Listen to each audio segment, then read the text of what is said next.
Last question. Thank you. Your phone. Please check something. Check something. YouTube. Looks like people will say, yeah, I to you. I don't know if that's true, but actually, at the beginning I tried to argue that these things affect the way we think and all of that. So my question is, what is the role of artificial intelligence? Does AI play the role in critical thinking?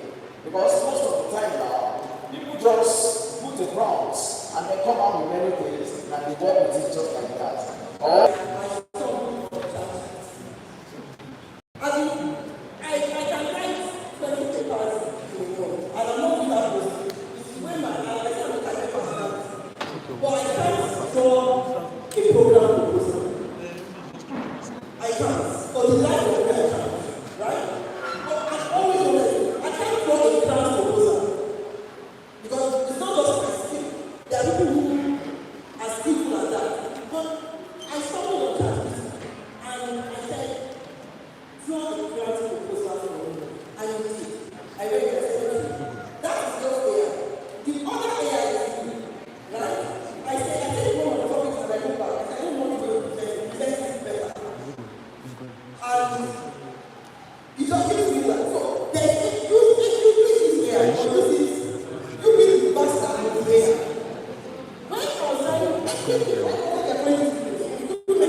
for the phone is standard. Which trap? You said which one? What is it? I want the phone to stand. Yeah, just let me put the I just want when I have a problem, I put it because my capacity is as brilliant as I am. If somebody else's capacity, it will force some my capacity for 3 days. And then, as I get in my mobile, did everything it was what? Growing. I can write papers. I don't know paper, I was too fast on after using capacity. But I sat down and read every line and used my thoughts. Because time goes was done. But like 2 days, just leave it.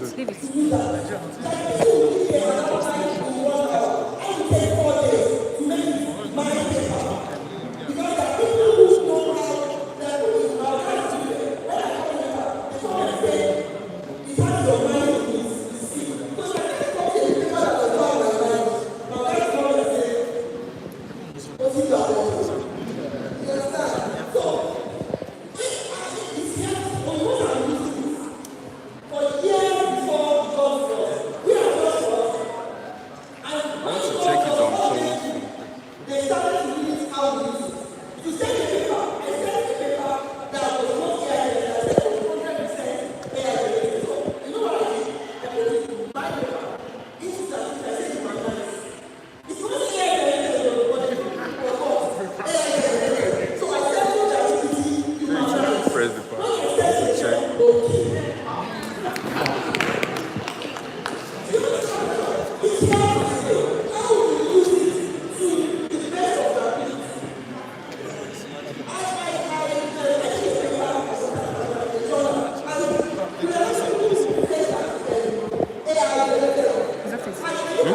See that it's showing well. I don't know why the thing closed, but I don't want to close it so that you understand. Let me see. Let me see. I think she's in focus. I think she's in focus.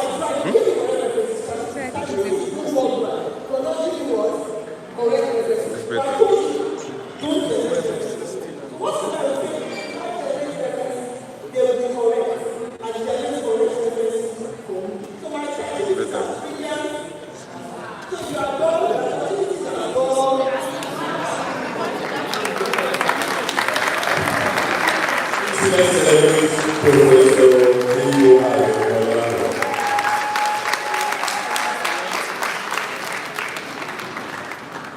Thank you so much now for the insightful lecture. We can go to the second. The title of the second lecture is Mind, Brain, and Culture. taken by Professor Individual, who is represented by Mr. Sir. Sir, will you please stand and give standing while I take this presentation?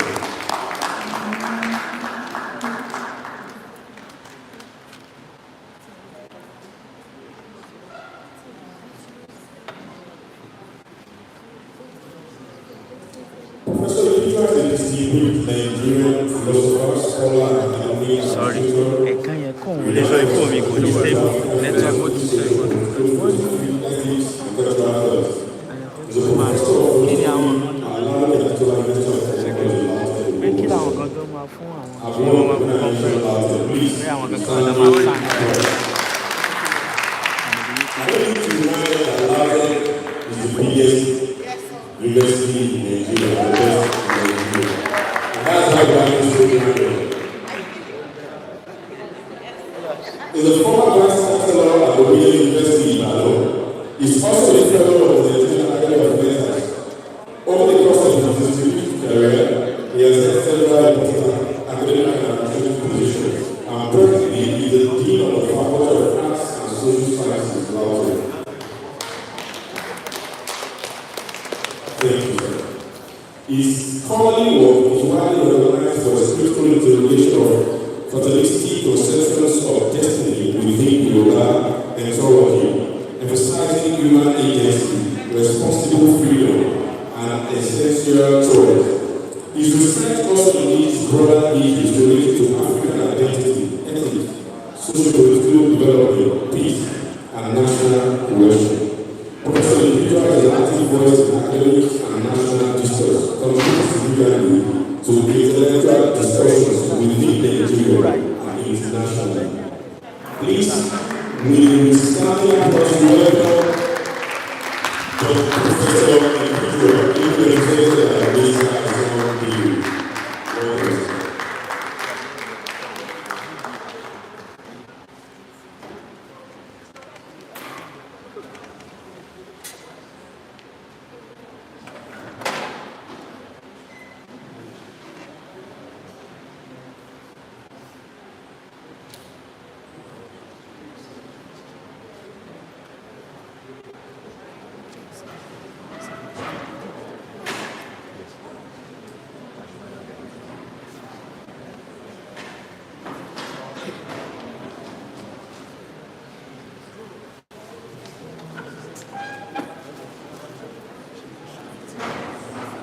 Good morning, everyone.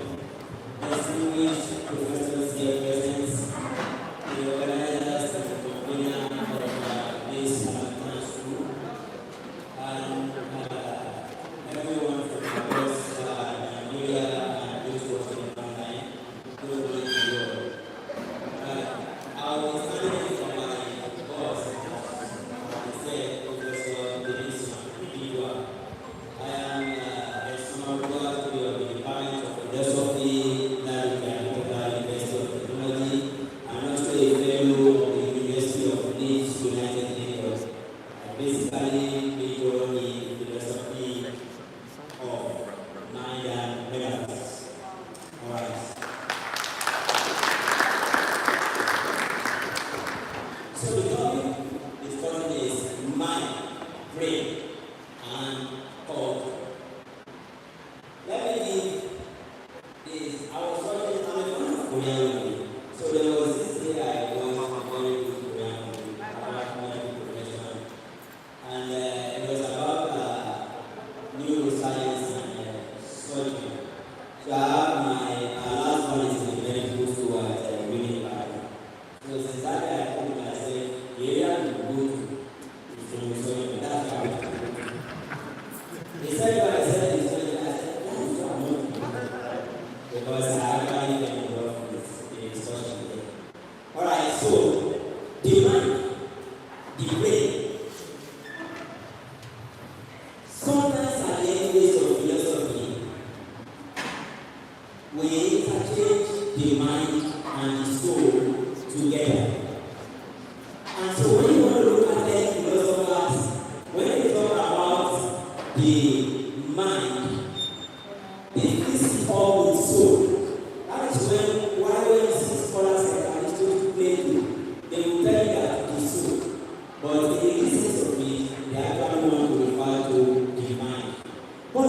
get them? Of course, no. Like I have to say, you can only describe the world with the architecture that is available to you. When you look at the writings of John in the Bible, in Revelation, and it says that he saw a jet like a big eye, how do we imagine a prophet of a 2nd century BC to talk about the fighter jet of 2036 that he saw? So it's only going to be picture that I see a jet, the fire is coming and something is shooting. And that is why in the state of philosophy, there is a fusion between the human mind and the soul.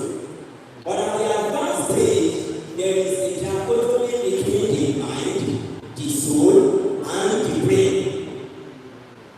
So at this level, I will go ahead starting from the mind and the brain, leaving the part of the soul, so that I will go to deep about metaphysical issues.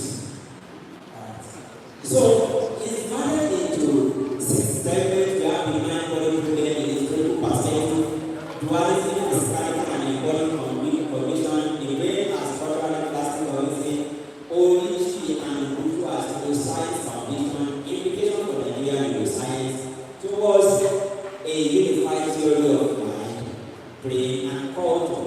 So the first section will mind, brain, problem in history, perspective. Now, the mind-body problem began basically with a man in philosophy called René Descartes. He wanted to look out for a solid foundation in philosophy, a foundation that is a little bit mathematical. And so it came out that the mind and the brain, they are 2 separate entities. The mind is an immaterial entity and a spiritual entity, while the brain is physical and immaterial entity, which is what we call substance dualism, distinguishing the mind as separate completely from the brain. But that ran into trouble very quickly, because the problem was that how do we manage the mind and the brain? How do they interact? That told us that the mind and brain interact at the center of our human brain in a place called the pineal gland. Scientifically, we got there and asked Mr. Descartes, this is the pineal gland. Where do they interact? It became a problem. Because it didn't show us or give us an empirical validation about where the mind and brain interact at the center of the brain, which became a serious problem for him. And you discover, like I told you earlier on, you see, Plato talks about the soul being entrapped in the body. Plato was only trying to explain that when you say my mind, sometimes we ask ourselves, it's my mind. My mind told me this, my mind told me that. Plato came out with an idea of 2 different words, the word of reality and word of God. And the second particular word is only a shadow of who is in the word of God. So try to tell us that, so when you say it's my mind, you are only trying to connect with that specific word to your mind that is influencing your bodily decision. And that's why I said there is a word of God, which is basically, here is just a reflection of the things there. So he said, the human soul, you see that I use the word soul because that's what it is, that it is found in the body and only trying to reflect what has occurred here. And you know what I mean? But to some extent, how do we give empirical validations to the occurrence of our mind? So you want to go with that also to a target that the mind is literally out. But despite this distinction, the Bible came on board and told us that, see, you people are just wasting our time with this mind and body distinction. It's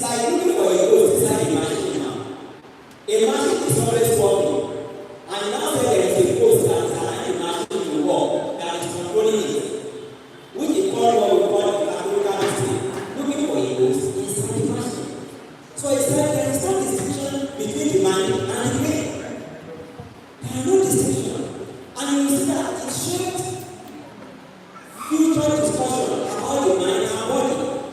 And you see that subsequent discussion about the mind-brain relationship, the central statement here is, we tell us that the mind is epigrammatically the brain.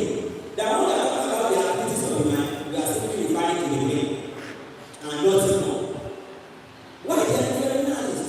We tell us that it is your physical action, physical attribute that influences the decisions of your brain and not your mental attribute that influences your physical action. So it's a current issue in philosophy and Nigeria. Now, the second segment is the mind-brain discussion. I'm really a bit about substance dualism where the mind and body are completely distinct. The mind is immaterial, body is material. And there is a level of interaction and of course the giver very close to the machine.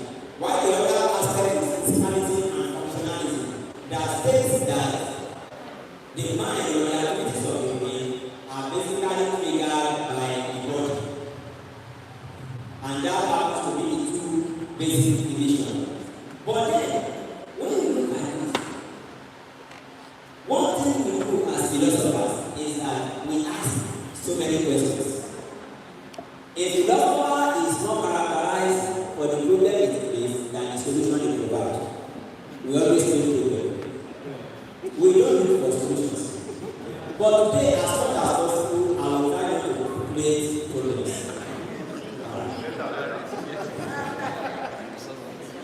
So, because we need solution provision to the scientists, the social scientists.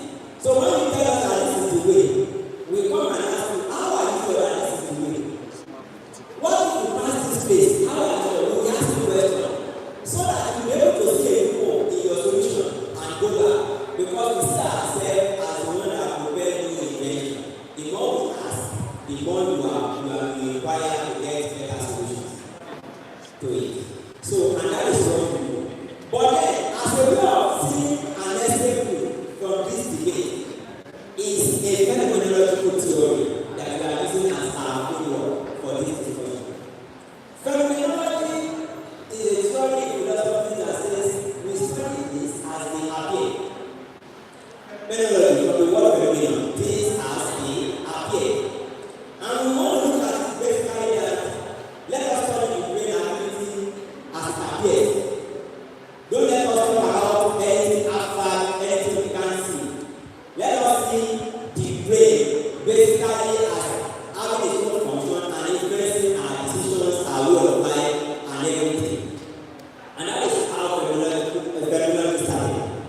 But then, at a deeper level, there is this man called Neuroscience, who told us that we cannot just study phenomenology as things that they appear. We can't just take it like that. Because things that appear are influenced most times by externalities. So he is coming up to tell us that see, when we want to study the activity of the human brain, we cannot study it outside of the environment that anything. And his foundation, we want to look at it from any philosophical work of John Locke that says that the mind of man at birth is a tabula rasa, a clean state. That whatever you know today is based on external input on your mind. And we want to look at a power like television that says no impression, no idea. By implication, whatever you say, when you say I have an idea, there is first an external impression. And you say, okay, how do I now have an idea of what does not exist?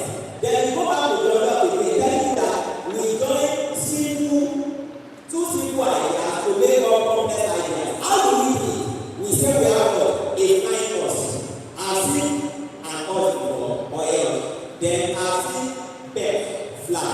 So my brain can picture those two inputs together and say, let me manufacture something like a flying horse.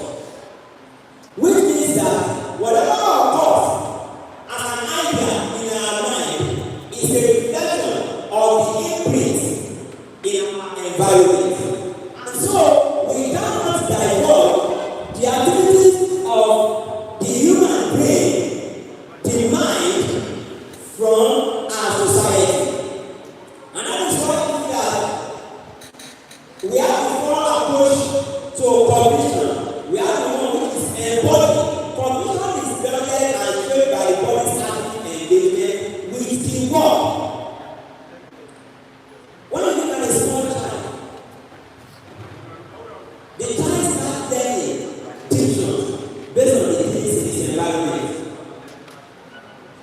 what we pronounce, the language we speak. The other speaker told us quite a lot about religion, but I'm deviating a little bit to see another angle to it. She takes study as the starting point. But in philosophy, we agree that there is always a language of thought. So for people to think there is a language of thought. And it has been proven that even when you are learning, our brain has a way of returning back to our language of thought. If your native language is Yoruba, and they ask you a question, your brain has a way of translating it back to Yoruba for you to understand and comprehend. Then you can return back, which is the language of thought, which is our environment also influences our knowledge. So that is embedded, man is embedded in a specific social and cultural environment that shapes his operation. Cognitive processes extend beyond the brain system. Mind is constituted through active engagement, perception and action are what is separated. It cannot separate the society from the activities of the brain and the activities of the mind. Now the first element is the brain as culturally, plastic, organism. Now, from our findings, we discovered that the brain is technically in a plastic form that has an ability to expand on trust. In the sense that the more you utilize your brain, the ability, and what I said, external influences have the ability not just influencing the brain decision, it also has the ability of influencing the shape, the size, and the texture. Because you don't discover that when you meditate a lot, the precursors of your brain has a way of getting a little bit thicker. So which means that your ability has a way of influencing the shape, the texture of your brain. So we agree that the brain recognizes itself by forming new neurons connection in response to environment. Cultural practices are among the most powerful and persistent shapers of neural architecture. Long-term meditation, like we said, measurably increases the prefrontal cortex thickness. Bilingual language experience, structural training in language network, musical training reshapes auditory and motor cortex. These are evidences from research that Sorry. external happening has a way of influencing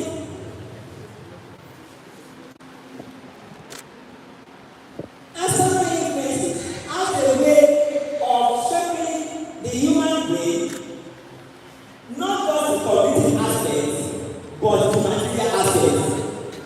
And so we cannot take away the influence of the external forces from mental development and brain action. Now, in Nigeria, we have 100 million, we have 100 million in terms of our population size.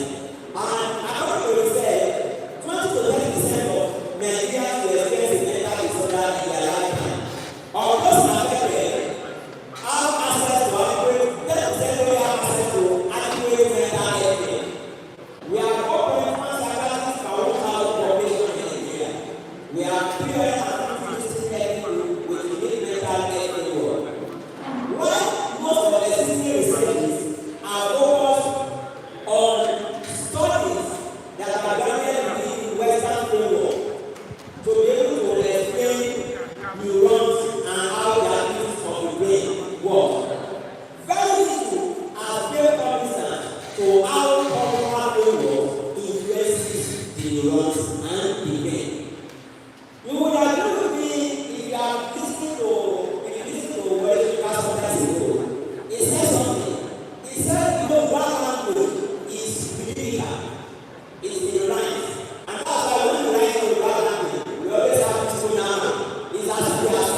plays a significant role in affecting our neurological conditions. All right. Now, from research, there is a distinction between the formation of people in collectivist culture and individualistic culture.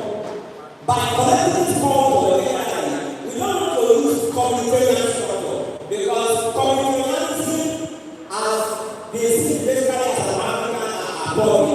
But we don't use collectivist culture because it's not only Africans that are collectivists, like the Indians are also collectivists. So there are people within the individual culture. There is, from the side, there is a distinction between the way people in the collectivist culture think and operate from those that are in the individual culture. Because the way they relate, the way they communicate, the way they behave is quite different. The way they see is quite different. Collectivists are very much to context and relational information. fMRI studies shows difference in self-referential processing and social cognition. Social execution activate the same neural circuit as physical pain. People within the collectivist culture fuse this social disenfranchisement as a bit painful, the same way they feel bodily pain. When you are excluded from a community, you are excluded from a society. Sometimes you can even be rebellious act in you that time to be extreme. So I'm going to show them. Your brain becomes competitive. Automatically that be extreme. But someone who is individualistic culture, who is trained towards learning to survive and learning to survive, do not see something like that as being competitive at all. We see that as another trend or the way it should be. So now within the African worldview, there are indications that we are collective as a because we need to learn that. And how do we learn it? We start from South Africa. The word we go to is South Africa.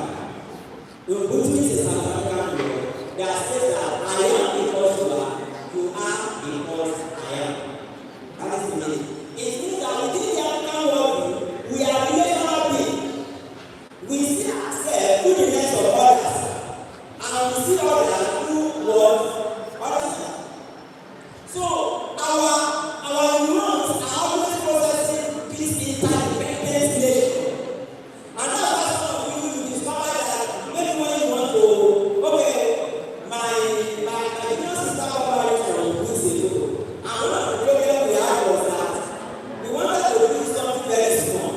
But my father from the collectivist integral aspect fought the entire together. We know that it's not all people. We know that it's not all people. Then we already had the way because when we got to that we discovered that we already all better than we ever say. And when we were questioning that, generally we did a family meeting. We said we want to go there and show us where the power is.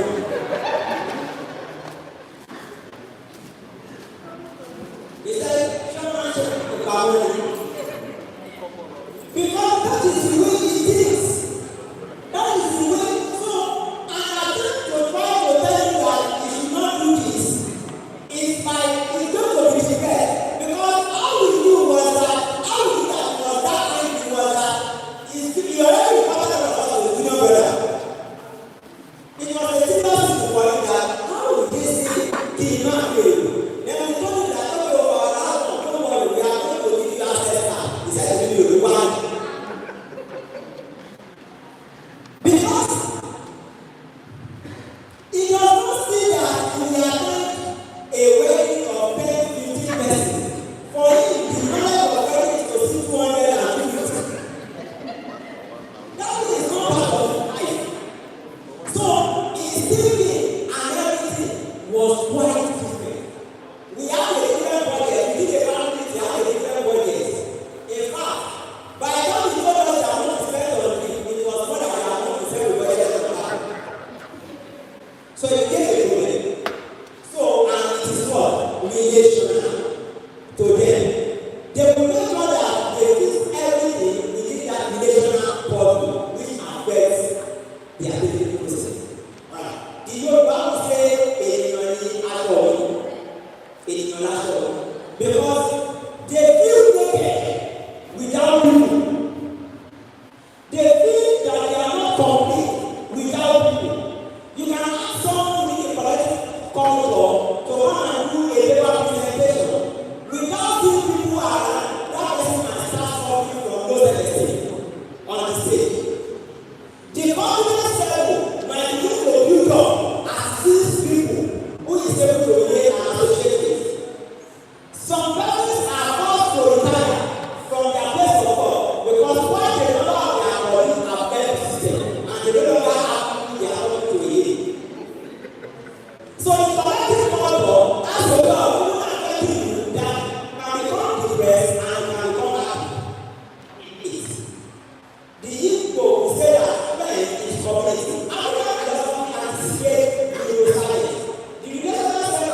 Which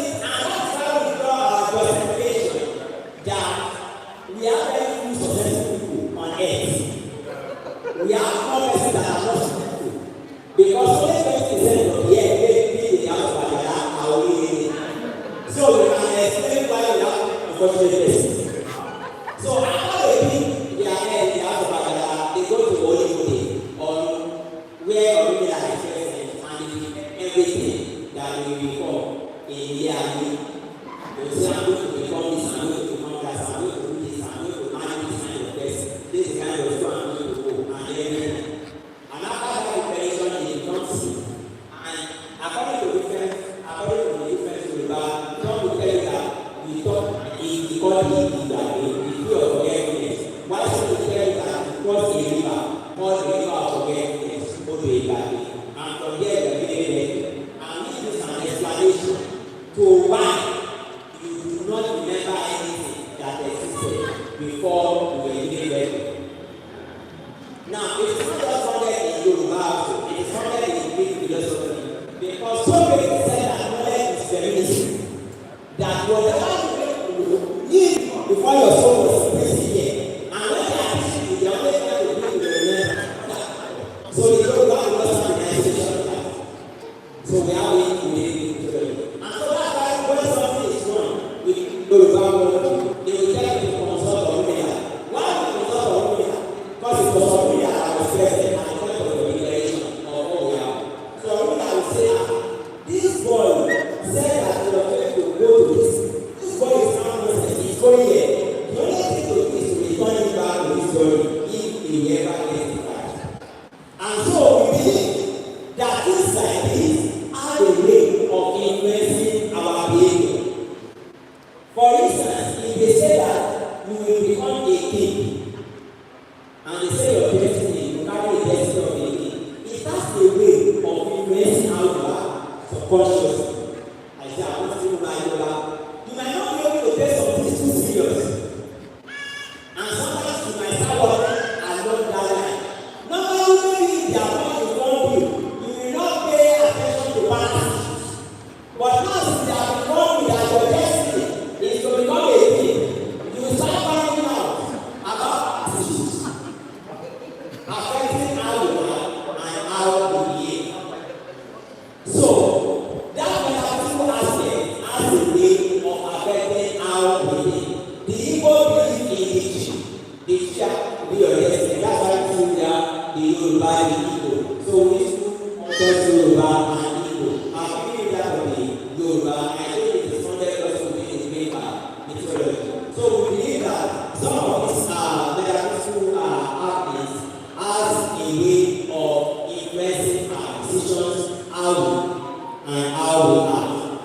Then we move to is a person to a person as well earlier. Then, as you have said this earlier, then we move to the not West metaphor, which is biologically encoded in human architecture.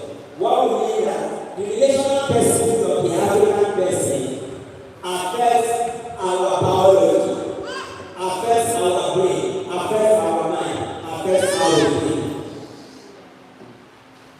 There is a particular place.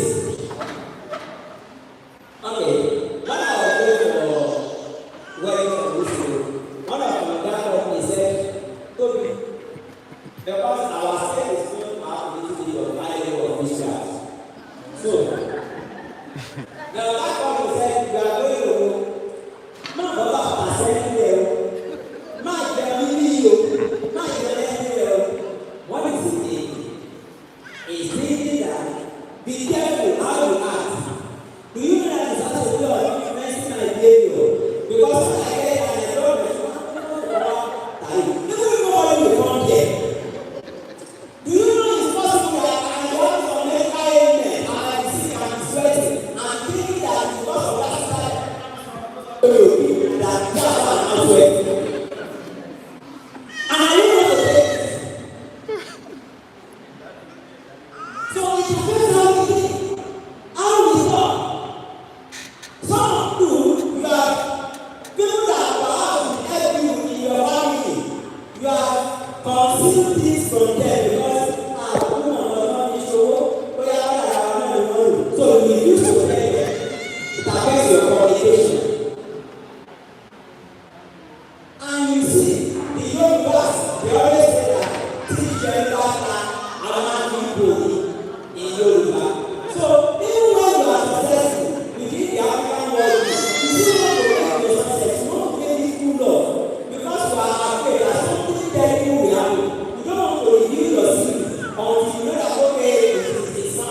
to be reviewed to everybody. And it affects how we talk, it affects how we do, even in our workplace settings. Because you can't suspect almost everybody as an artist. You suspect that this person is against me, that person is against me, this person will do me harm. So when you get the word, you necessarily want to sanctify your identity because you want to believe that some person are going to do on top, one way or the other. And it's not our fault, it is cultural, and it is the way we are wired. Now, what now is there is something need for neuroscience that culture and spirituality, not merely about man.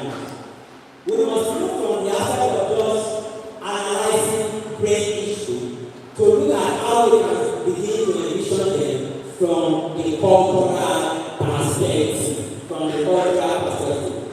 I want to find the Misha, said to Misha, I was preaching, and my eye was becoming blurry, and I was about falling down, and someone picked me up.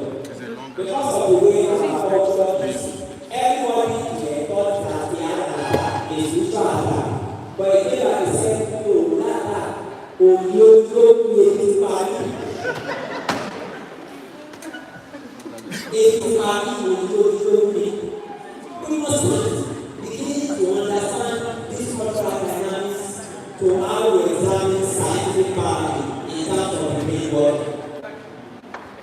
Nigeria cognitive assessment derived from Western sample is systemically invalid.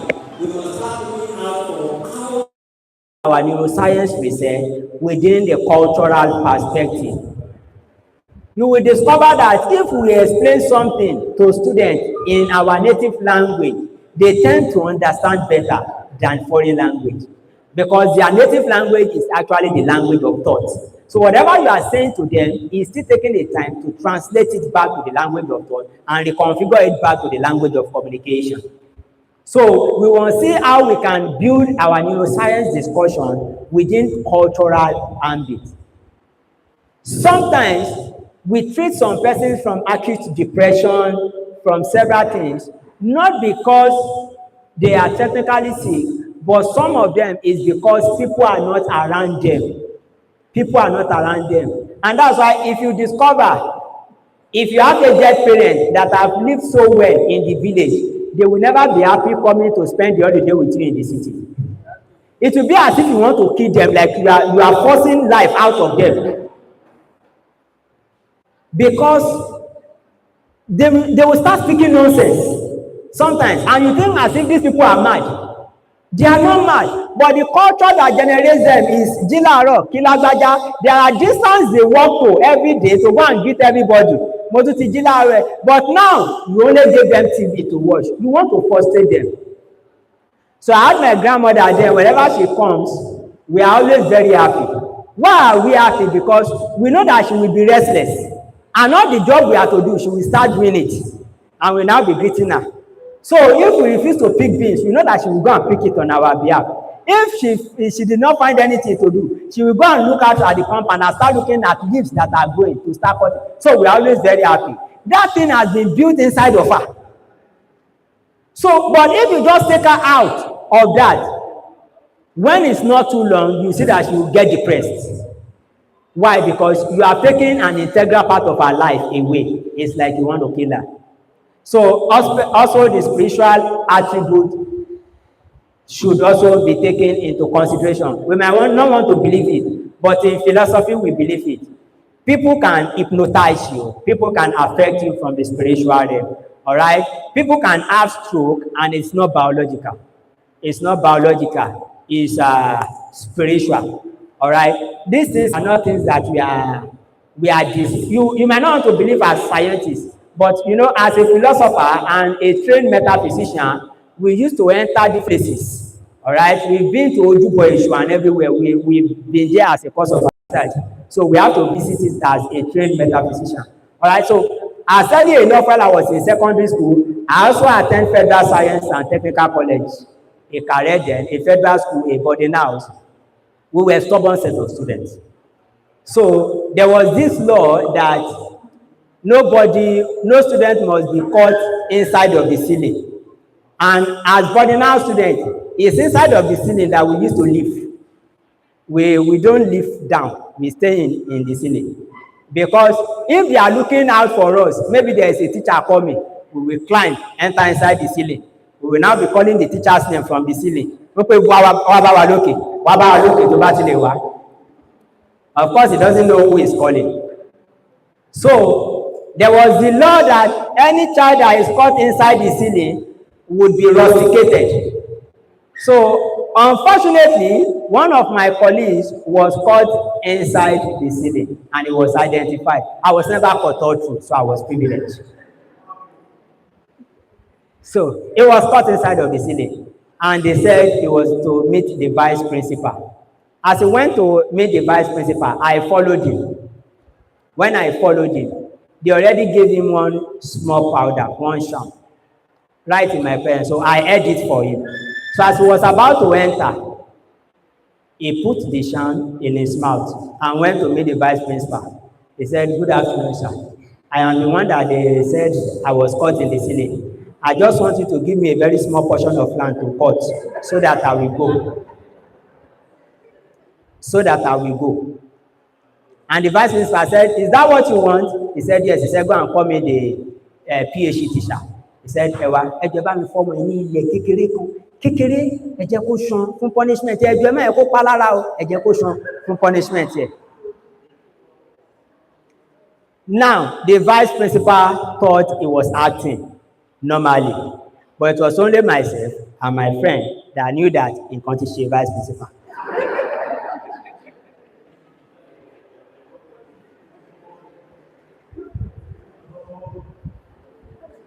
All right.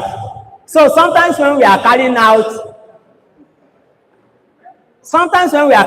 research within our discourse, at some point, we face some of those things, and we know that they are real. They can affect human action. They can affect how people behave. So at some point, we encourage that the spiritual dynamism of our culture should also be studied with the biological aspects, so that we can incorporate. Not every diagnosis are just biological.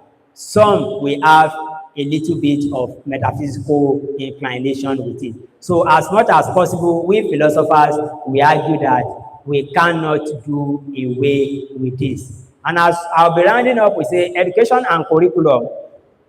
Our educational system basically is tailored towards the colonial legacy, right? So colonial education marginalized indigenous epistemology and language, and that's why you see in modern times today, we see people who are asking for indigenous epistemology.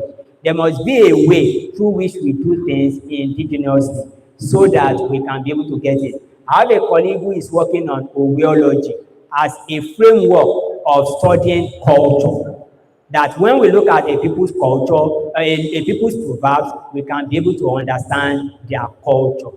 All right. So, and that's that we have children learn best with instruction when instruction is anchored on familiar cultural practice. Mother tongue instruction in early years is supported by neuroscience. Culturally grounded curriculum is a scientific necessity, not merely cultural sentiment, not necessarily cultural sentiment. So as much as possible, we encourage research in neuroscience. And presently, me and my boss, Professor Bidua, we are working on neuroscience attributes with Aristotle's philosophy, trying to see how Aristotle's philosophy has a nexus with neuroscience and see how we can come out with it. So what are the philosophical reflections from this? One, anti-reductionist. Mind is neither reducible to the brain nor separate constituent.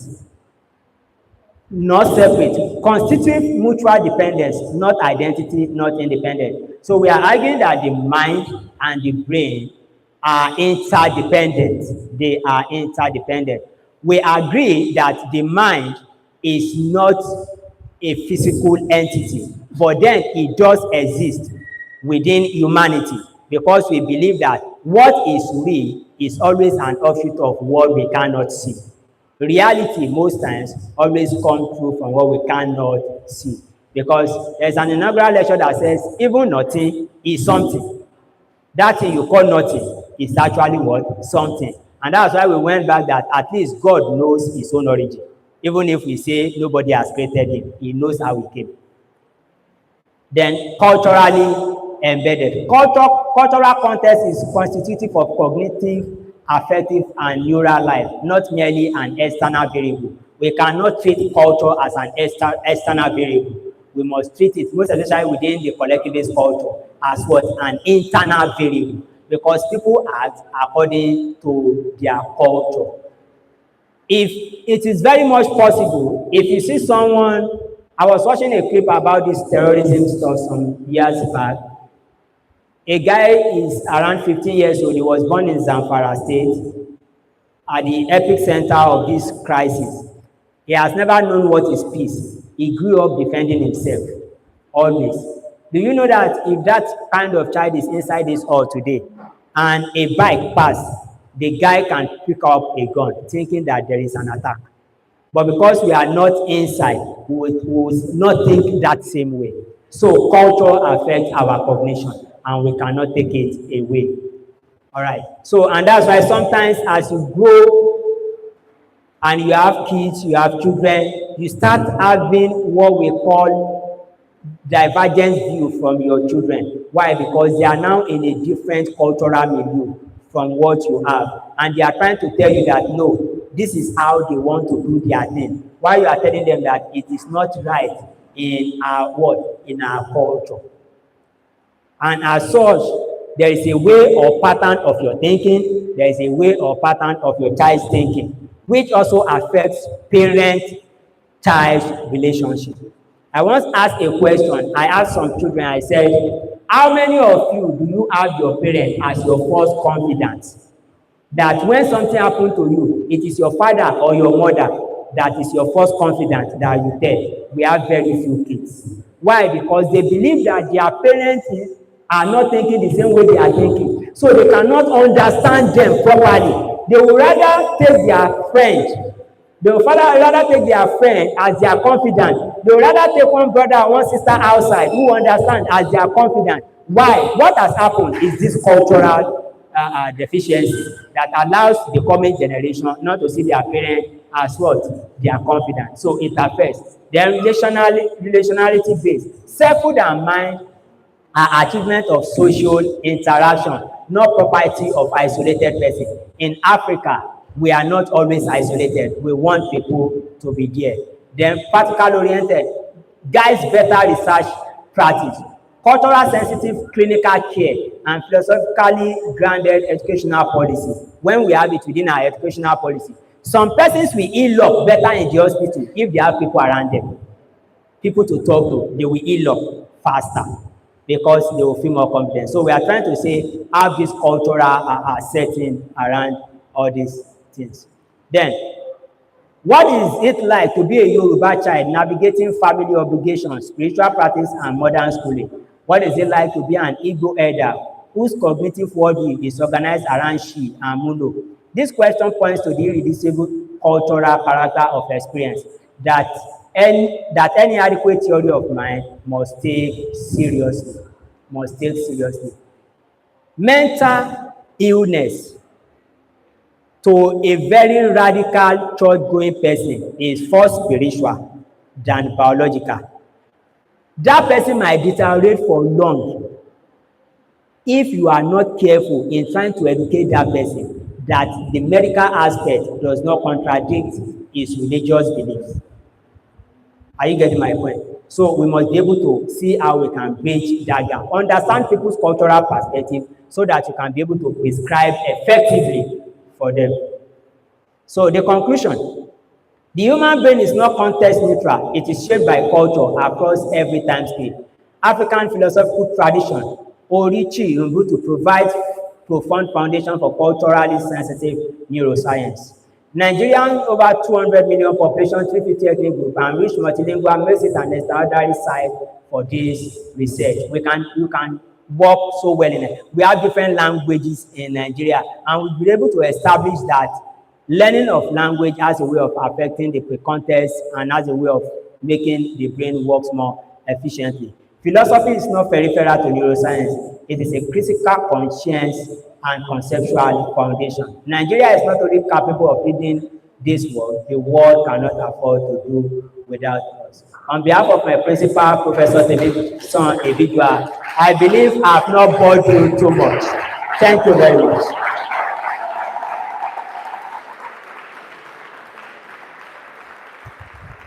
Thank you, sir. Yes, sir. You don't go yet. Okay, sir. That was breathtaking. Please celebrate Mr. Son David once again.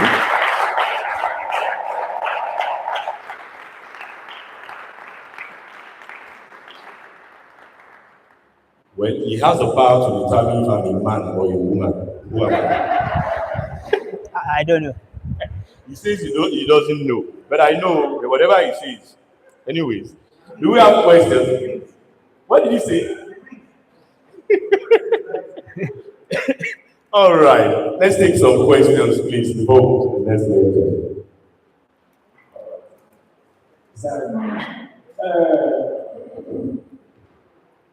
Philosopher, I'm really impressed. Sir, I don't know how you want to come in to answer this question. Let me put it in this way.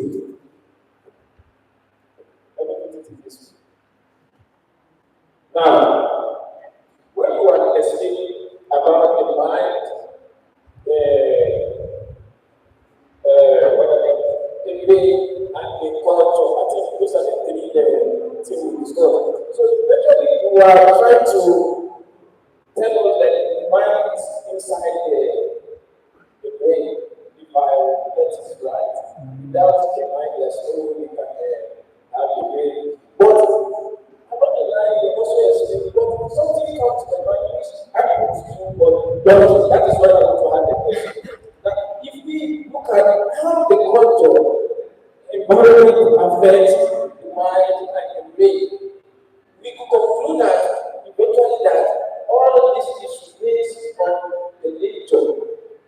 Because geographically, we belong to different geographical locations, and this exists under the nature. So how do we now capitalize that it's not the nature that also affects all this mind and the brain? Because the way we think, as we concluded, based on the environment we find ourselves and the culture, how does the philosopher now answer? Is there an answer for this nature? To not say the God also exists from based on the conclusion. All right. Thank you very much. Let me first clarify. I did not say the mind can be found inside the brain. There are different views and different opinions. It was Descartes that said the mind can be found in the brain. If you see my position, we have taken more of the mind to be an abstract entity that affects human cognition.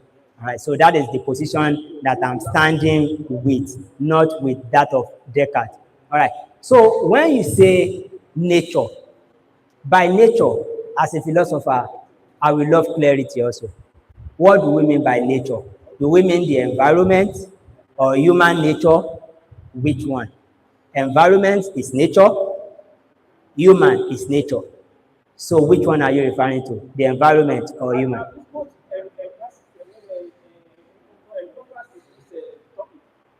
Okay. Well, there is an overlap between the environment and human nature, and we cannot be able to separate them. Why? Because culture is dynamic. Culture is dynamic. And so over time, even if an environment has bet a cultural scheme, it changes over time and per time according to new discovery. And so as it keeps changing, it keeps evolving, it also affects our thinking pattern and how we react. I think I'm able to. Thank you.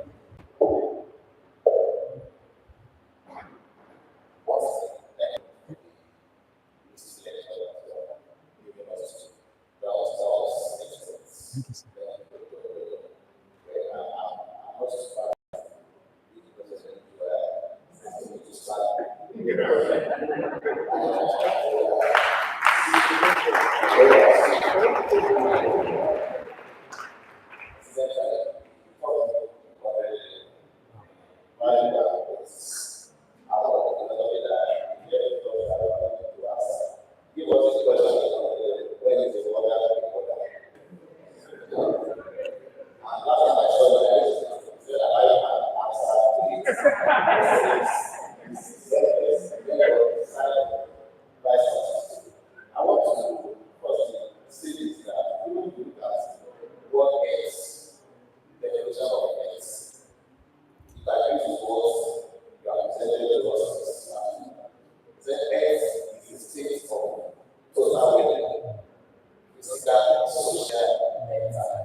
other scientifically. So it's spiritual, where the calculation to measure it. But every part of us agree that there is more to it than physical, social, mental. Somebody will come before you in the clinic and says, I'm not feeling fine. Say, show me for you. Like, your body controls. But I know that I am not, I'm not fine. So look, there are many questions for us to see and answer. Yeah, my second interest is, I'm glad we are related to the discussion of the and you raise something like that, regarding education, which is very, very important. I think we need also to aim to look who are about for now.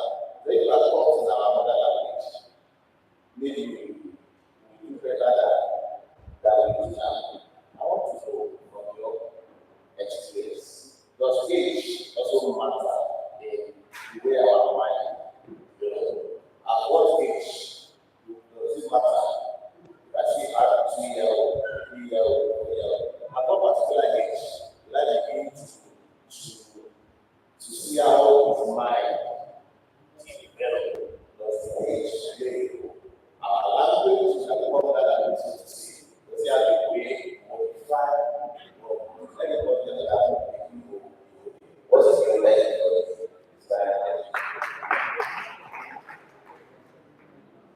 Maybe we'll be another question so you can answer it. Okay. I don't know what about intentions, but I know in their mind they would have asked the metaphysical values reflects the right. Am I asking your mind?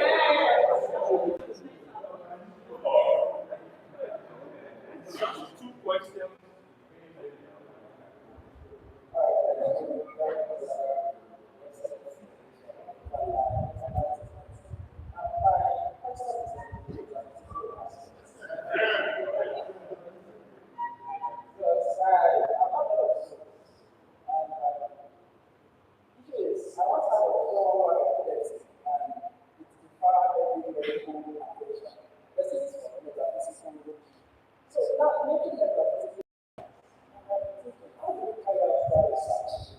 Somebody sits down somewhere, makes a plantation, something happens to somebody, and you want to study that. How does it work? That's my first question. The second question is, has there been any side to any metaphysical power? I don't know metaphysical power is something for example, the instance like your friend is that has there been any side to what? Because I see the other one is our culture. Then there is side to replicate. And I will send it to the world. And so, say, and the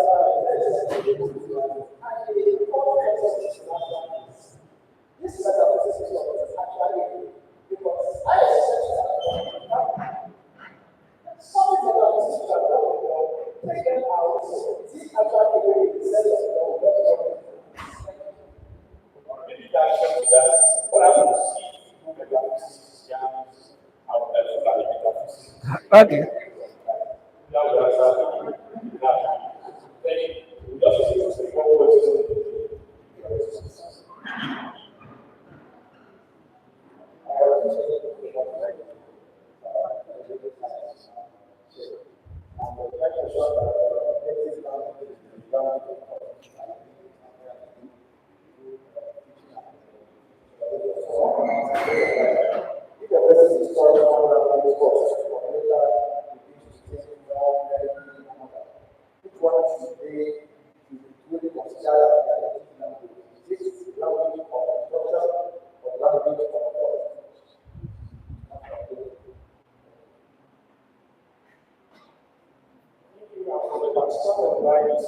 What is the role of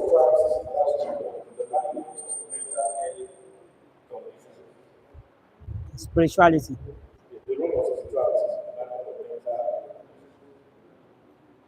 Thank you so much for this session. So my question is,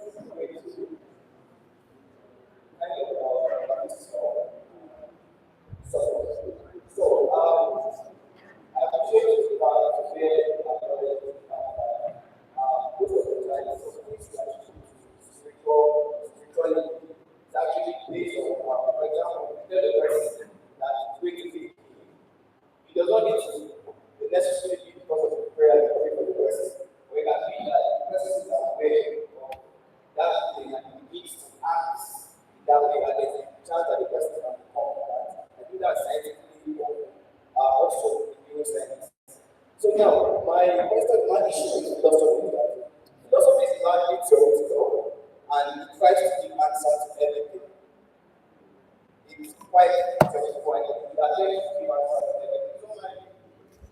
So okay, so my question is that in a situation like the in Nigeria today, where you go to clinical practice like permanent, they talk about violence and shoot for model, and they delay a lot of emphasis because it's not just based on feelings or maybe based on they actually also believe that there are some other inexplicable factors that contribute to health, not just clinical practice, but philosophy does not pay attention to that or recognize that. So how can we balance philosophy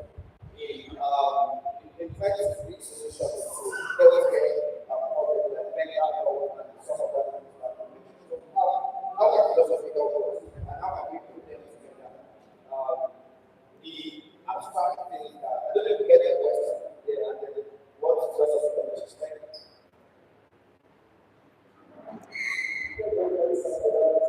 So my question is, you said the activities of the mind and activities of the brain should what it was, they can exercise influence. So my question is that, what is happening by the culture when you are going back to places which is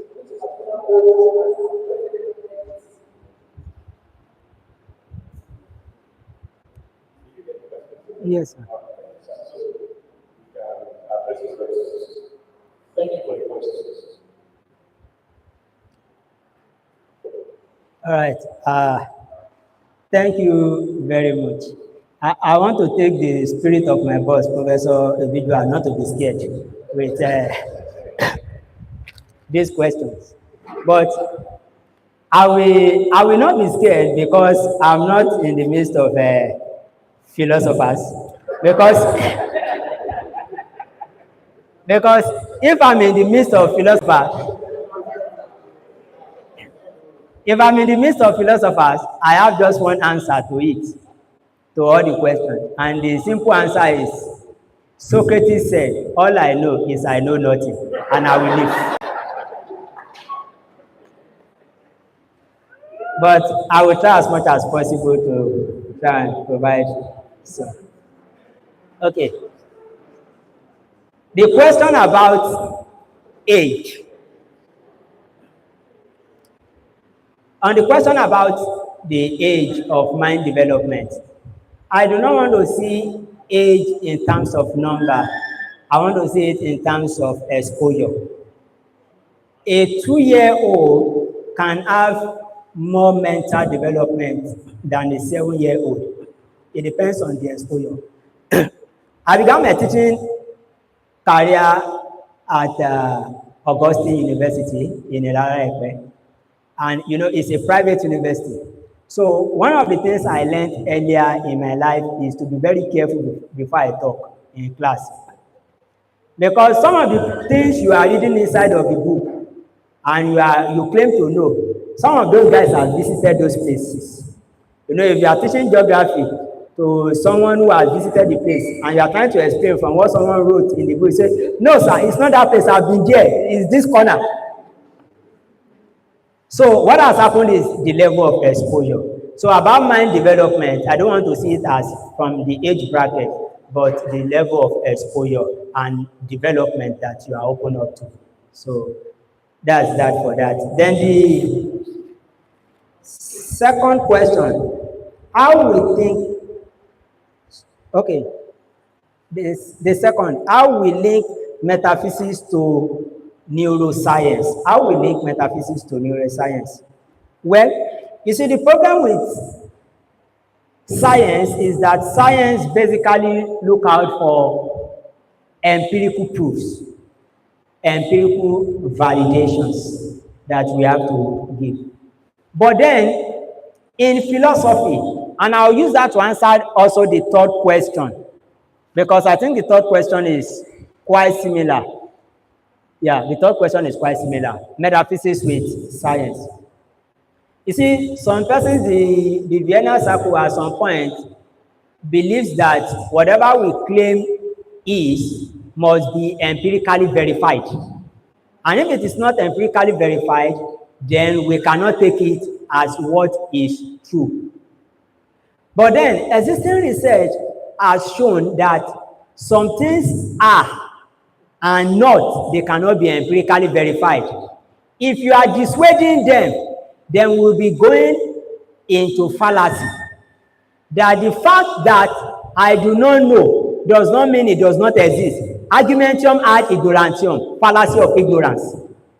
The fact that I have not seen it before, so I have not seen Ghana, and I say Ghana does not exist. The fact that I'm ignorant of it does not mean it does not exist. And when we talk about science, at the deep level of metaphysics, we have asked, what is that thing called science? What is that thing called science? So you have a laboratory that have your drug, and I have an agbo that works for me, but you say your drug is science, but my own is not science. Who define what is science? That is the question. So you say you can fly with your plane and go to different places, but there is a certain witch in a room that said that she was coming with her own plane at night and she jammed airtel mask and the thing caught fire in Irun Akoko. And when they said, where is her plane? She said, basket. How do we explain it? Both of them can fly. Just that the mode that we use is quite different. So, and if you look out for, how did metaphysics start from? The origin of metaphysics came from Aristotle. It came from the compilation of his book. After the book of physics, they saw some things that were a little bit abstract. So the name metaphysics came from after physics. Metaphysics, after physics. Beyond, so Aristotle wrote physics, but beyond the things in physics, there are things that I cannot say. So he wrote it, and that was how we came up with what? Metaphysics. So there are so many things that we cannot say. So within the metaphysical realm, as much as possible, we might not be able to validate it empirically, but the tool in philosophy will enable you as a researcher, which is speculation. Speculation is one critical tool in philosophy. So how do I know that God exists? I speculate. Speculation means a rational and critical guess. That is speculation, a rational and critical guess. So, who created me? Someone. Who created this? Someone. Perhaps there is someone that created the entire universe. I have not seen the person, but yet I'm speculating on the possibility. It falls under inductive knowledge. It is probabilistic. So it has a possibility of changing. So as a researcher, for you to mix neuroscience with core metaphysics, you can speculate. So if they ask you that what is the method you are using, you say you are using speculative method. It's a method in philosophy that is acceptable.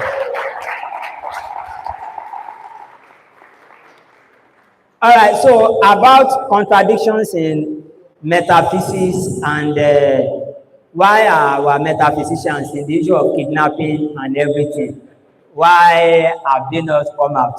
Well, I was also thinking about it. But it's not only the metaphysician, also the pastors and the imam. We are all involved. Because everybody is prophesying and things are happening now. Yes, and when they say that someone is sick, they say that the cancer has gone. So why can't everybody now use that ability to bring out those that are being kidnapped?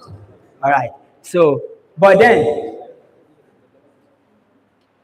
we have what we call, in logic, we have the three laws of thought. We have the law of identity, the law of non-contradiction, and the law of excluded middle. Those are the three laws of thought in logic. Now, the law of non-contradiction says that a thing cannot be true and false at the same time. So every metaphysical basis has a paradigm in which it operates. It has a paradigm, and there are what we call hierarchies. Even within the Yoruba worldview, we always have what we call what? Hierarchies in deities and everything. So in situation, I watched a YouTube video where I saw the kidnappers. They also have something to protect themselves from this shooting. So I will give you something from a biblical stuff. Maybe it can help us. That when power jam power, even God himself respect it. Let me give you an example. You know, there was a period that God asked the Israelites to go and destroy a nation. I think the Moabite also. And the battle became so tough. And the king used his first son, smashed the head on the wall.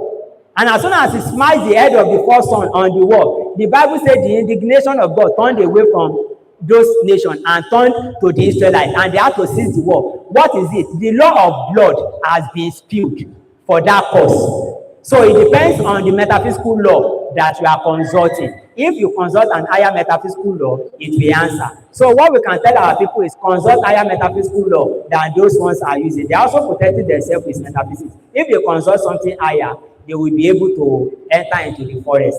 So we can do it. You know that our people, when they brought Christianity and Islam to us, the first way to show that we were powerful is to destroy their shrine without anything happening to us. So we are destroying a power. So in metaphysics, we believe that there are hierarchy. So let all our religious leaders also go by hierarchy, so that we will now see who is stronger. Perhaps we'll be able to see our brothers and sisters if they are there. Then, let me see. Role of spirituality in religion and mental health. Well, while we do not deny the fact that spirituality play a great role in religion in terms of it can affect negatively. That means you can be hypnotized, things can be done against you and it will affect your health. It also play a positive role. And that positive role, one of the key is that it has a way of consoling us, our psychology. If you look at the Yoruba mythological account, they told us that Anoduduwa came from heaven with one chain. When he dropped down, he dropped one end there, and he brought one small sand to be scattering everywhere, and the end did not die. The end did not die. Scatter sand from Nigeria to US. That end refused to die. You know, it is myth. It is myth. But what does it do to all of us is that it has a way of putting our psychology that at least we do not jump from somewhere, that we have an ancestry that we can trace. So it satisfies our psychological curiosity. So religion as well helps to satisfy our psychological curiosity. Sometimes when you are unnecessarily anxious, you are agitated, religion, all is well, has a way of calming you down. Even if it will not treat you, but it has a way of what? Calming you down. Perhaps it can even prolong your lifespan because you worry less. So we can bring it to that level. Then philosophy trying to give answer to everything. No, I don't believe philosophers give answer to everything. We don't used to have answers. We are always problematic. We ask questions. That is the duty of our discipline. It's just because I'm presenting here, I would have more questions for you than you ask. So because I will be asking, and you know the question of how do you know? How do you know is the most difficult, because we are going to the basis of your epistemology, and every epistemology needs a justification. When you give that justification, I ask you, how do you know that this justification is true again? So, and at the end of the day, you discover that we have entered an infinite regress. It has entered an infinite regress.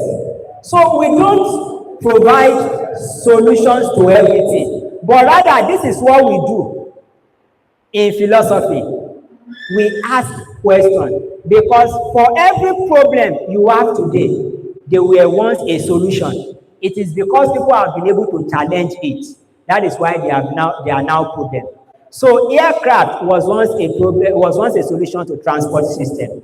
Radio was once a solution to communication. And because people have challenged the difficulties, that's why we have kept developing over time. And that is what we basically do in philosophy. So what we can do in philosophy is to keep writing about those issues. The more we write about those issues, the more we create problem out of them, the more we expect the scientists and the social science to provide more solutions for us. We keep expecting you to provide.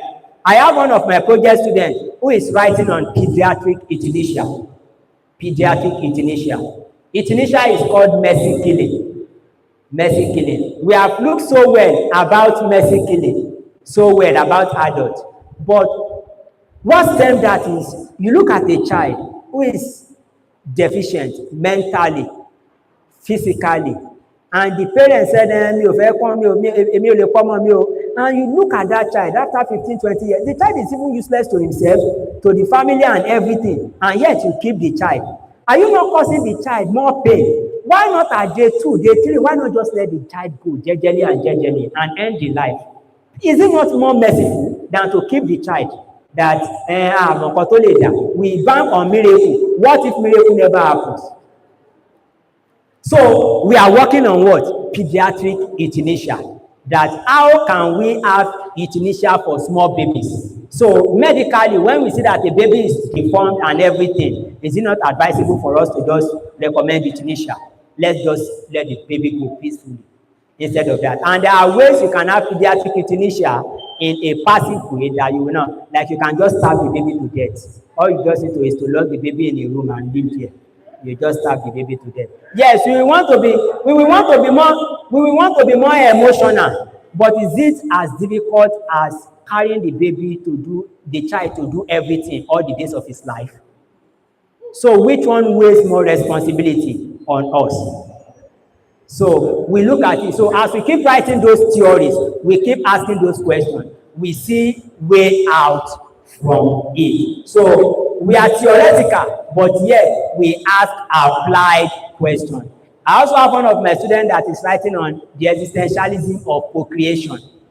Because when you want to give birth, you must be responsible for that child.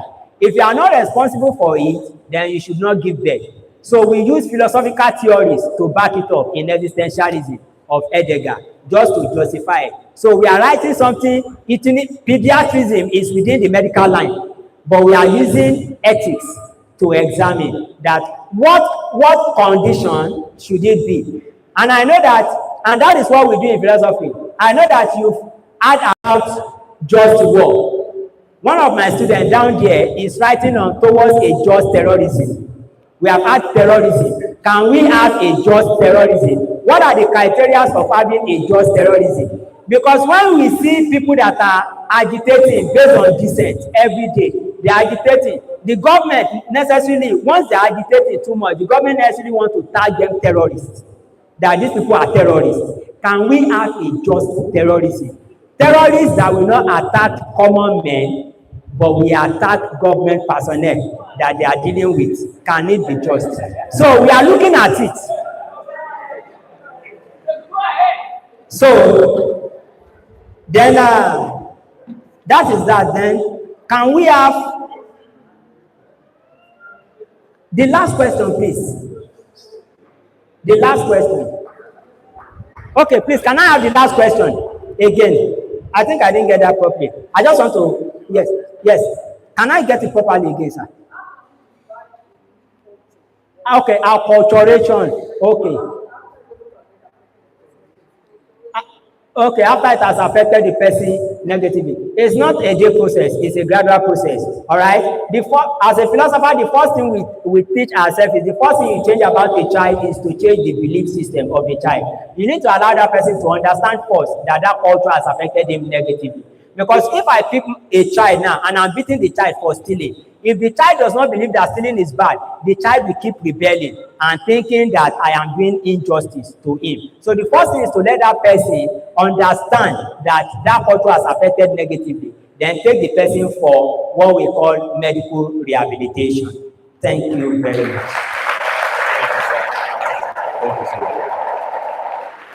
This is celebrating Professor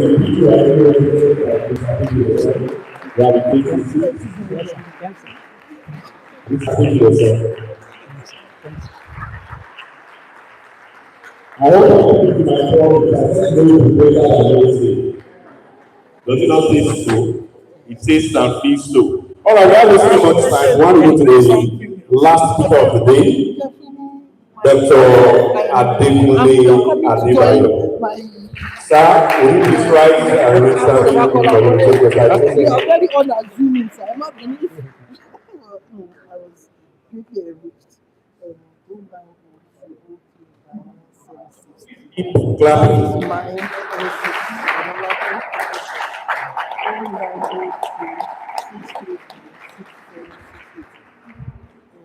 Mr. I'll message you. Dr. Adekunle Adebayo I want to is be a taking my leave to the physician and office now. gynecologist, a medical educator, a healthcare entrepreneur, and a public health advocate with extensive experience in clinical practice, leadership, and medical training. He currently serves as a honorary president and technologist of technology industry to LTA for Bomaso, and lectures medical students in obstetrics and gynecology at the College of Health Sciences and Housing. You gave back to us. Thank you.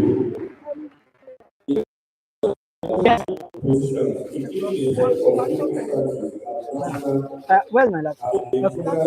Okay. No, it's one.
The first place we have in the college. Today, at the Neuroscience Harmattan School 2026, Dr. Adebayo will be taking the topic, programming the fetal brain, offsetting influences on lifelong neurodevelopment. Please join me welcome with a resounding applause, Dr. Adekunle Adebayo. Welcome, sir. Anyway, he's my friend. Please let me celebrate my friend.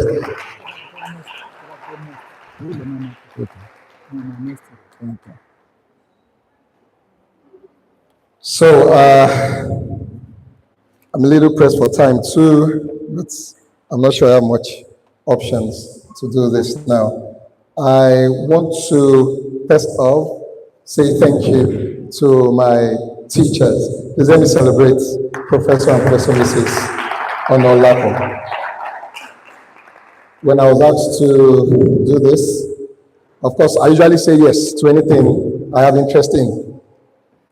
And because I do a lot of public speaking, I naturally will say yes to any public speaking engagement. So then I said yes, then I looked at the topic. Then I said, okay. But eventually, when I researched more and more, I realized that, of course, there's a reason why I'm being called. I'm an obstetrician, right? So I take care of pregnant women. I take care of women as well for Benishimi. So we do women, we take care of women, whether they're not pregnant or whether they're pregnant. You know, that's what I do. That's my specialty. And then, as much as I know our last week I left already, I was getting to look at it in a lot of ways, you know, like even what I want to talk about, whether it's the metaphysical aspects or whether it's actually the neuroscientific aspect. Of course, I would attempt, and research has tried to explain most of it. However, there are still some things that will be difficult to say.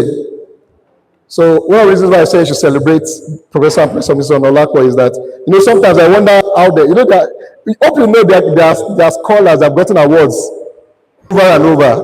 You know, right? Last year they got the LAUTECH award. This year they got the award. I thought you celebrate them again. Sometimes I wonder how they talk to themselves in the house, you know. Maybe if they want to buy a new house now, they want to probably write a proposal. They'll do introduction. He has to justify and do rationale. Maybe even when he wants to hold our hands, he has to do methodology, sample size and everything, you know, because that's what they are used to, right? As the case, from my heart, I celebrate you. I have done a good program. You have done a good program. Well done. Well done. So let me move.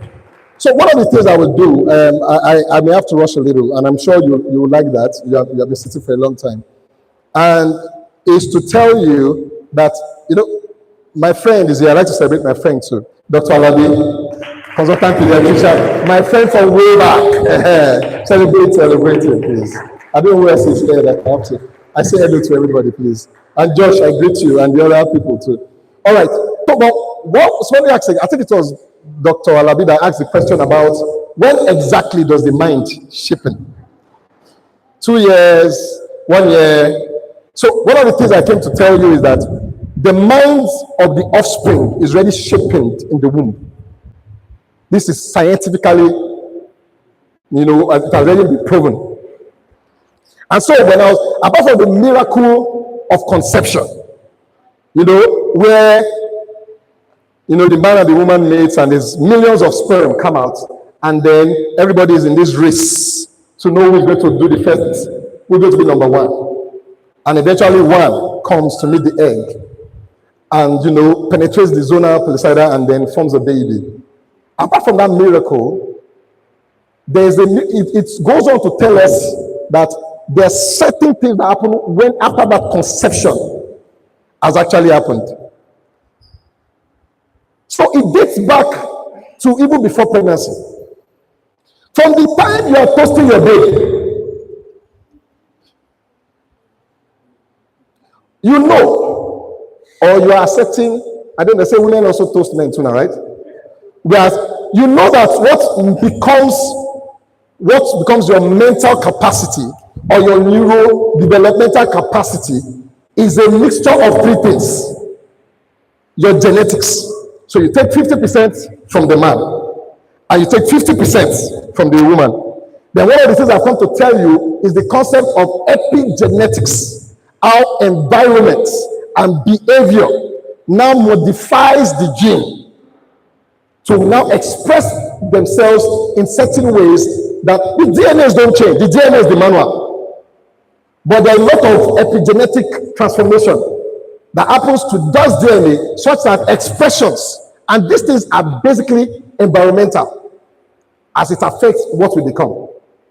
So on the light side, on the light note, I was talking about like, so if you the toast, if your babe now hook up, you are likely to give birth to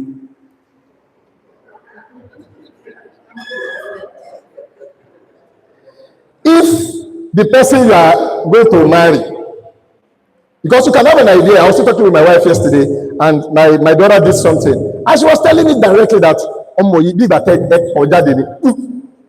everything is you. I said the good one is me. If there's any bad one, it's too bad.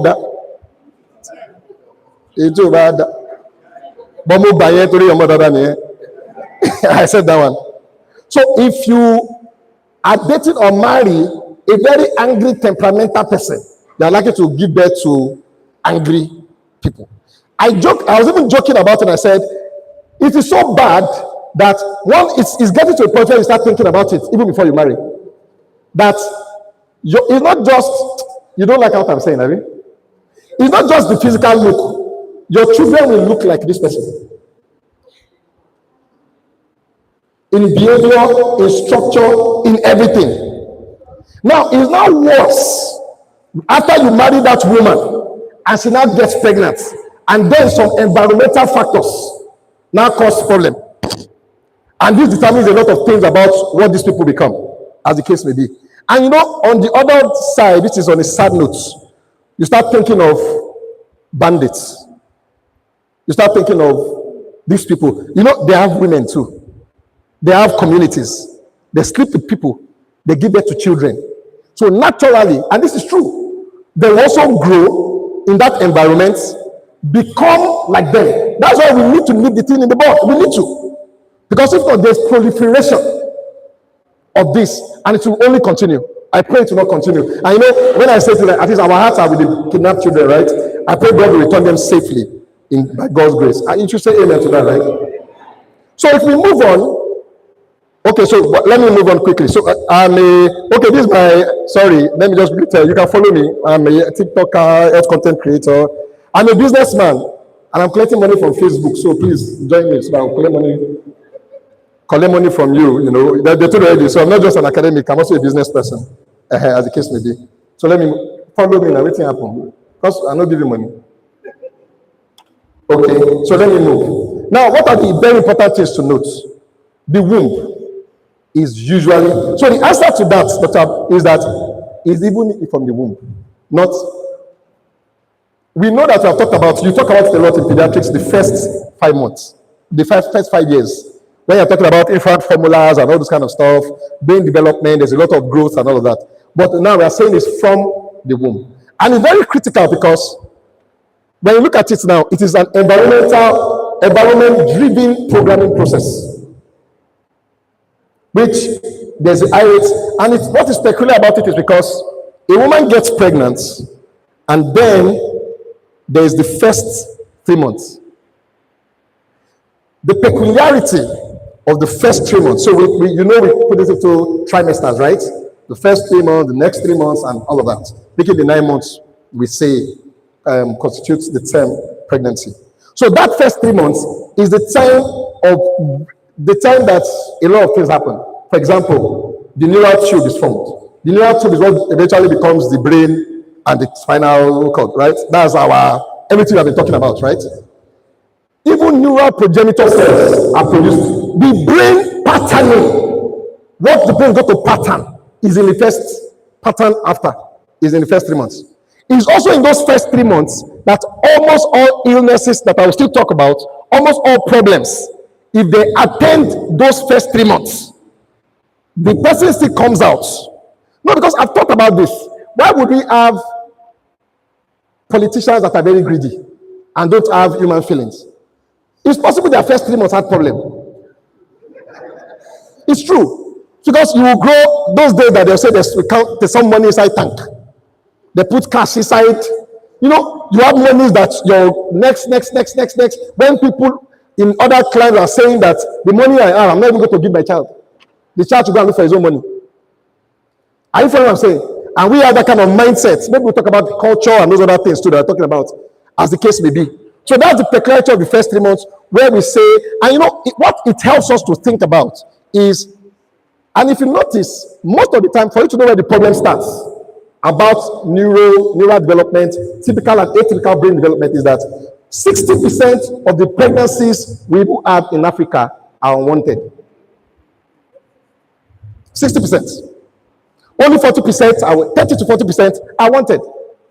So that means you are already getting pregnant with something you don't want. And one of the major factors that cause differences, that cause variation, that causes mental health problem is stress, which I'll talk about in a bit. So you can imagine what it is. Neuroscience is beginning to show us, and you'll be surprised, you watch all those movies, and they're true, but now you can sing to your baby. Your baby now recognizes your voice. And that's the problem. It's not metaphysics, neuroscience. That you already recognizes your voice, the voice of the person, even the partner that is singing to it. So we used to say this very in science. That the man is like, oh my baby, romantic in Africa, and also romantic. So it's true, as the case may be. So these are the critical times. Let me move a little bit. Okay. So what do we have? So there's a framework like study that puts it together that tried to extensively analyze. They call it the DOAD, developmental origin of health and disease. So I think I'm trying to prove to you that this thing starts. Am I doing a great job? That this thing already starts even long before. And I'll give you some research results. I'll just try to summarize it as it goes. So the DOAD study, a framework, also demonstrates that the environmental exposures during prenatal life permanently program clinical outcomes. I just came out from a conference in the UK, and one of the things we talked about there is perinatal mental health. That means the mental health of a woman while before pregnancy. Because in reality, that's why I told you that it's unplanned, right? In reality, pregnancy should first be planned.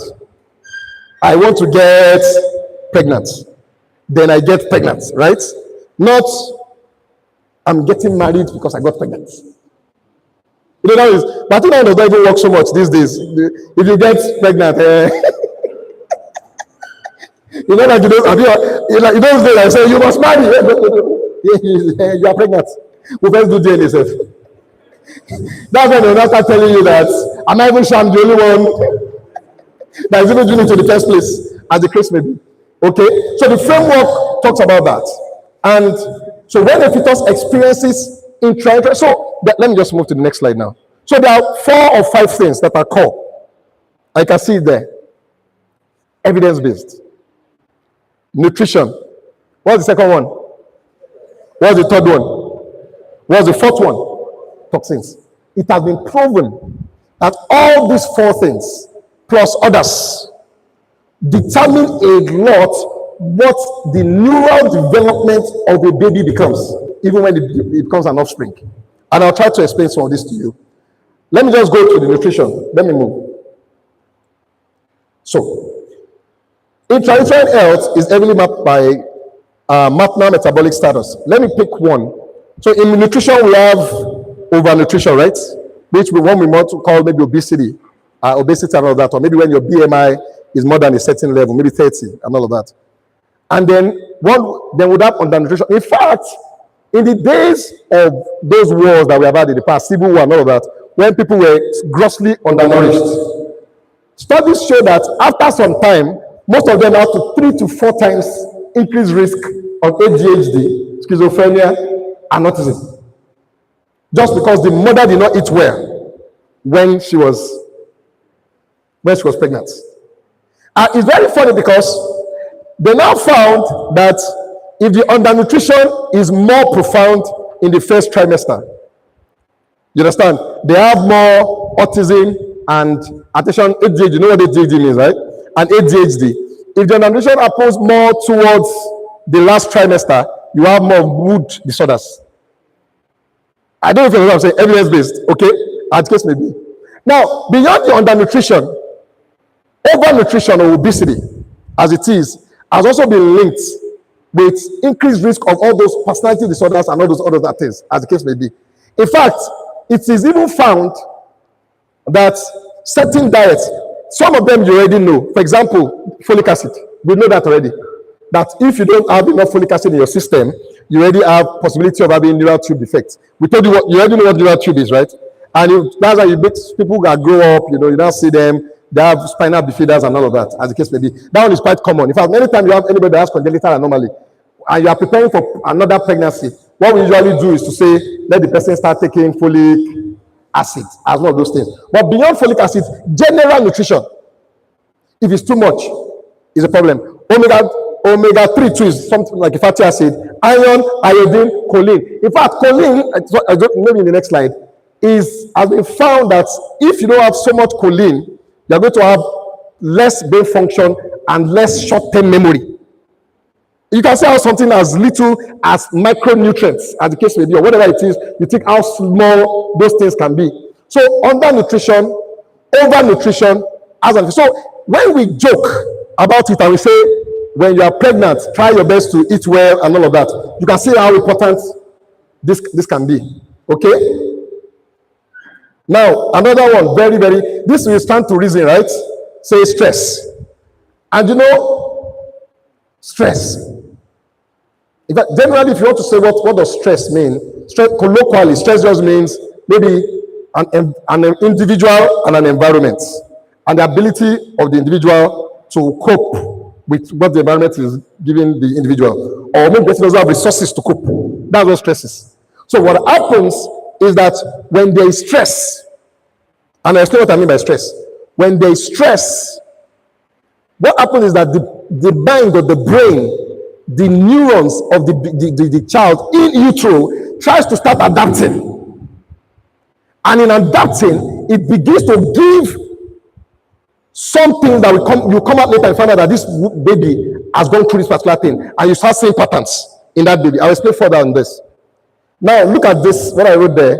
Under chronic condition, of course, most of the time in the animal world, we call it corticosteroids, I think, but we talk of cortisol in the human, you understand? And so cortisol is released. They have talked about adrenalines and the catecholamines too being released when a woman is undergoing. In fact, I don't know whether I wrote it. One of the things, maybe it's going to be in the next slide.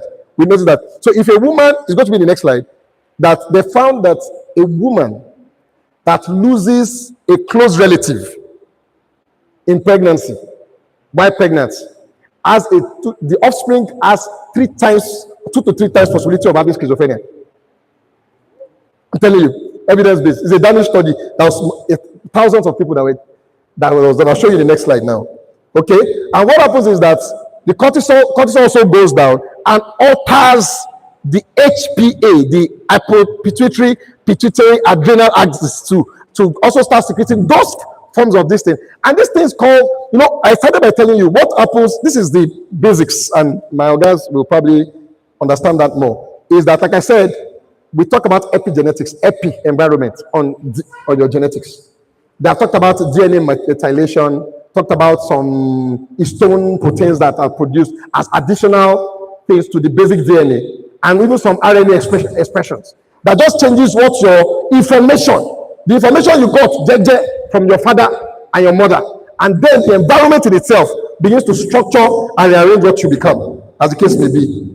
So the biological programming resets the endocrine stress response, increasing physiological vulnerability for life. Okay, let me go to, this is what I was talking about. Offsprings of stressed pregnant women have increased depression, ADHD, schizophrenia, emotional and behavioral problems. And the one that is lower there is what I talked about, the study that was found about the effect of 2 times increased risk just because you lost a dear one while you were pregnant. In fact, one study that I came across talked about, so when a woman, okay, that's why, please, I beg you, especially women. So I have decided that I will not drag, they say when children grow, they are closer to their, that is true, is it true?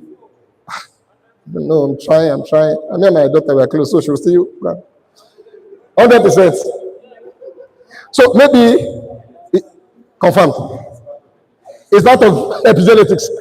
It's not of epigenetics. So anyway, I think the bottom line for us is that let women please just make money and be comfortable, right? So that you'll not be waiting for them to do those things. Now, studies also show that if a woman is mentally healthy while pregnant, for the first 2 to 5 years of life, they are more intellectually sound, they learn language more, the offsprings.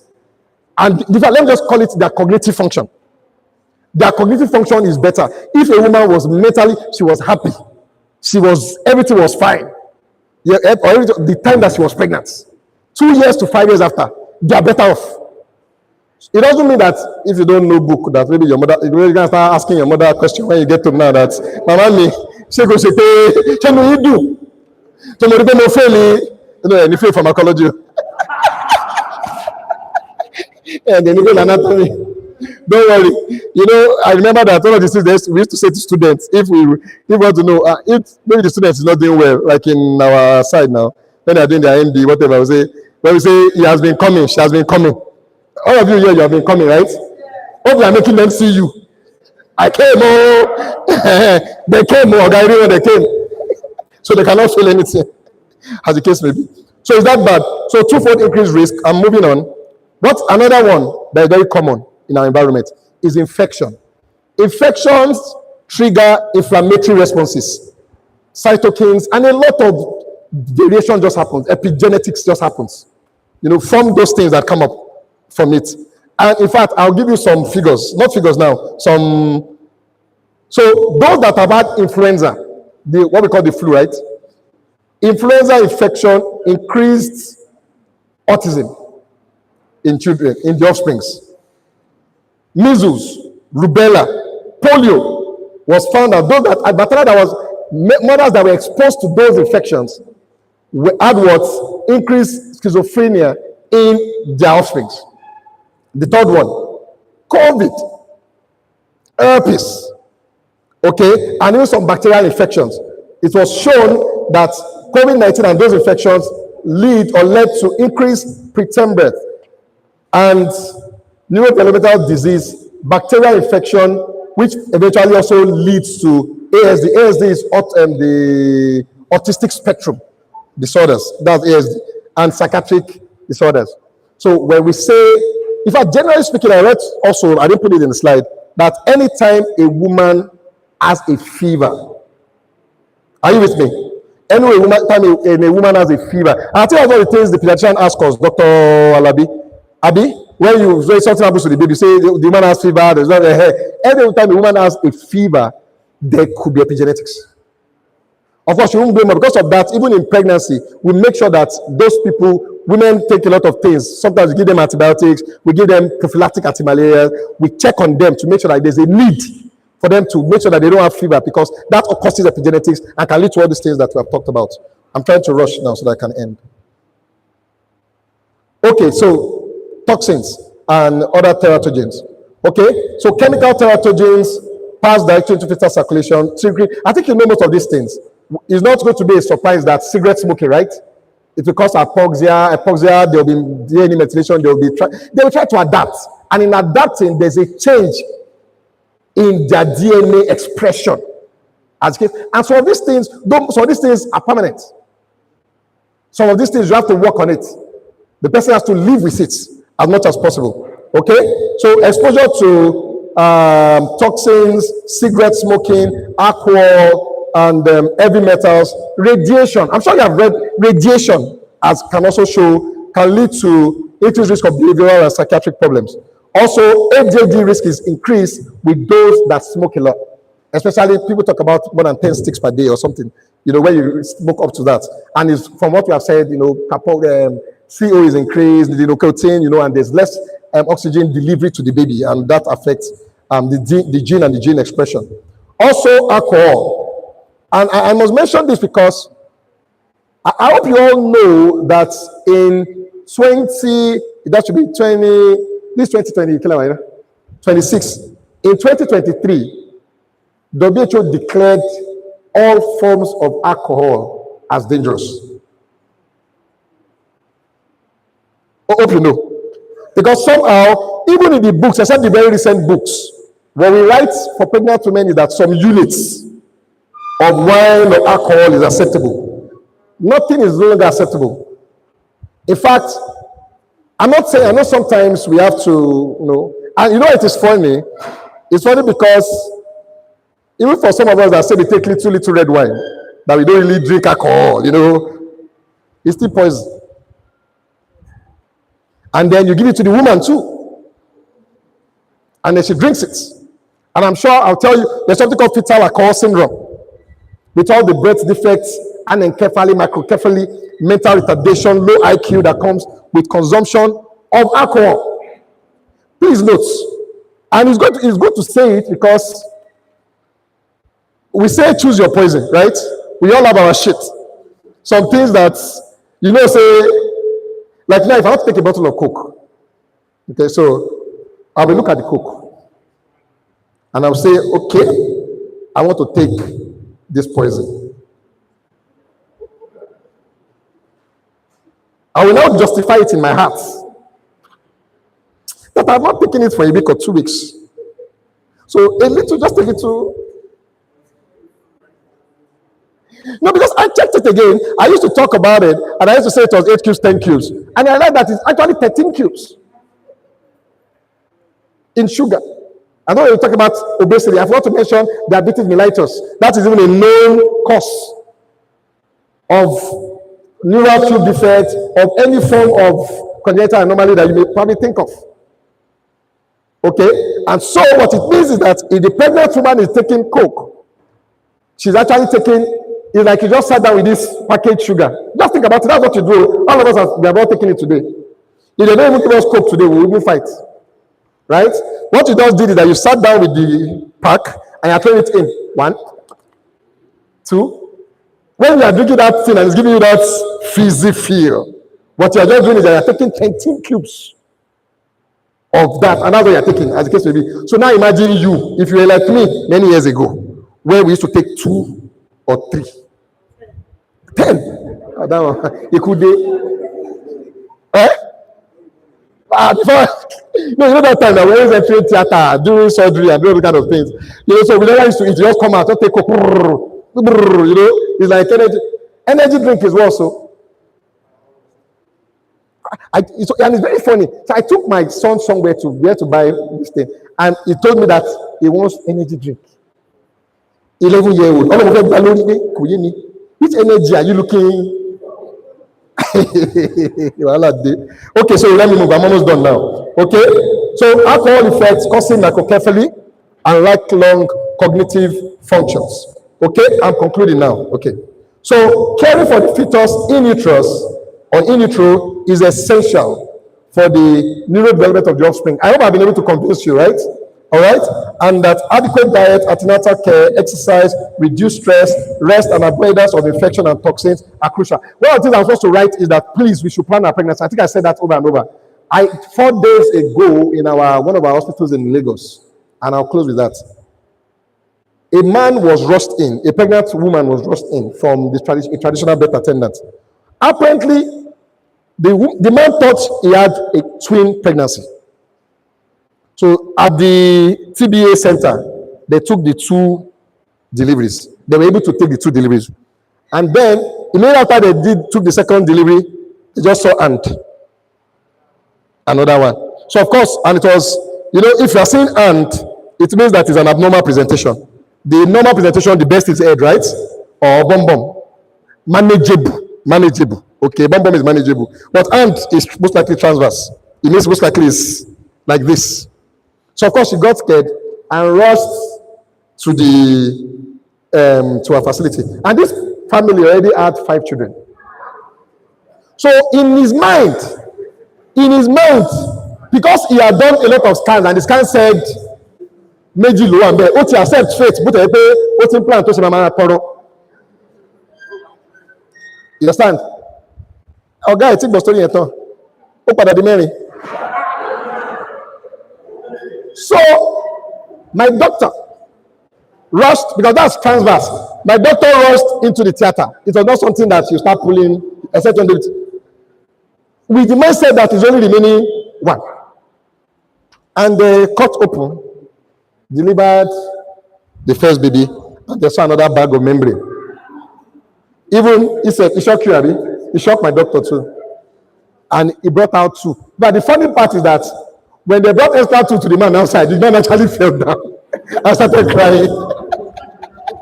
True story. The man actually started crying. So number 1, I don't know the neurodevelopment of that child. Inside in utero. And I don't know what the person will go through for the next 2 years or for the next 5 years. That's why we say it's better to plan. And then it's funny because that same day was my gynae clinic. And most people I saw in the gynae clinic were people searching for children. I remember one of them even told me in the clinic that colon back to the familiar yekon. And she was 40 something already. Because back to the familiar yekon. No matter what that yekon is, that I will praise him. I will thank him. The same day, yekon fit the John Lepe, along phone Mary. Is that metaphysics or neuroscience? I'll leave you with that. Thank you very much. Thank you.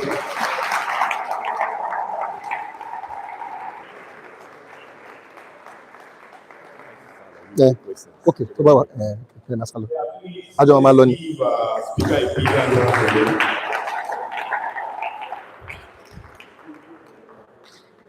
We just had another opening lecture by Dr. Abibayo. We have questions for you. Just take a few questions so we can listen.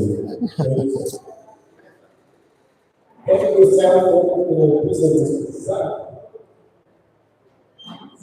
Yes, I'm a chief. I want to ask, what way or condition do we put this situation that we find ourselves like you, let me put it in that way. Okay. You prescribe paracetamol to pregnant women. I know that. Unless you want to convince me that the paracetamol is not part of the No, we do. We do. So even let us realize to you that the alcohol is poison. It's poison. But I know that the paracetamol contains alcohol. What proof are we going to put into hand? What going to be the documentary you are going to pass when we need this area? Okay. Let me just take everything. I think we just take all the questions. It should be the last person. Okay. Okay. Thank you once again for that insightful lecture.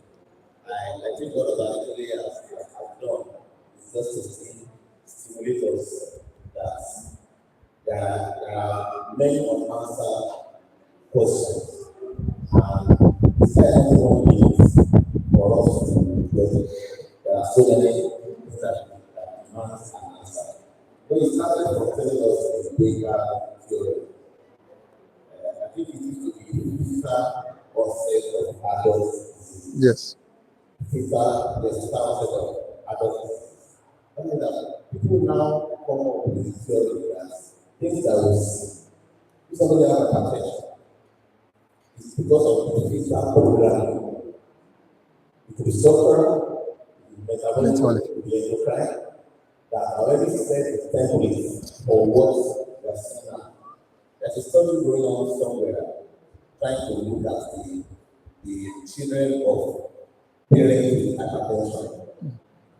Those who are able to be enrolled and see what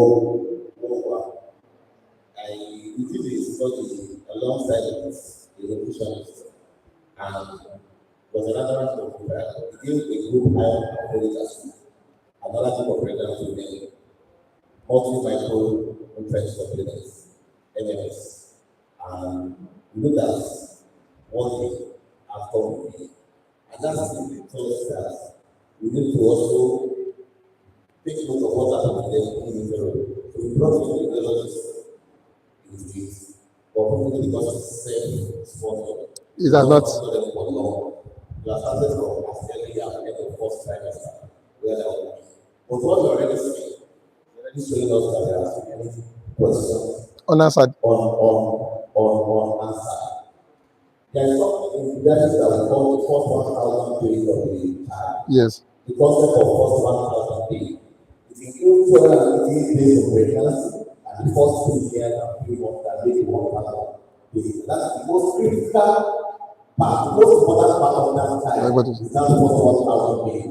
Every other thing that happened, it's the world is kind of academic. Just a modification of what already happened. So if the mother is starving, people have done the imaging and see what happened to the brain of the starving child and the child that is born there. What happened to the mother that is starved and mother. So I'm very sure different. It's not really a question I want to raise more curiosity. I was in about 2 years ago, and the group of some of our neuroscience. Okay. People that gather in that hall, I'm not attending a conference that have multi-dimensional professional in the hall. Psychologists are psychologists and graduates, developmental psychologists.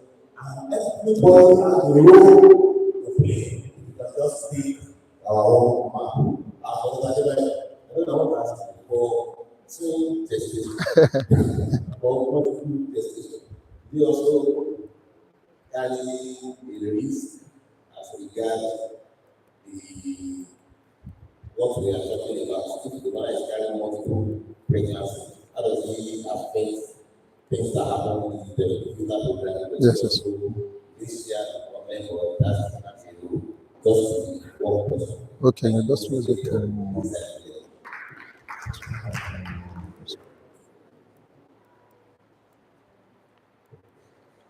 Thank you very much, Dr. I want to ask, is cognitive function 100% inherited or does environment has a role to play?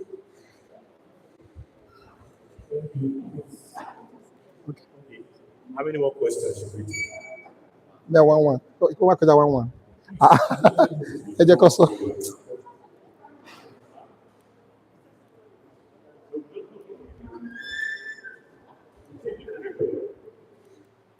Thank you so much, Doctor.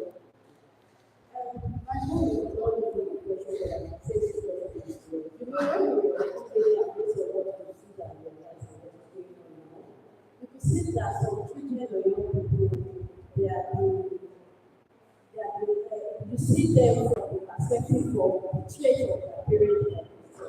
But now, I'm thinking, is there any way or any test that can be given to young people because you just find out this is your daddy and your mom, you cannot change it. And they have something with them that you know that it can affect your body, your hospital.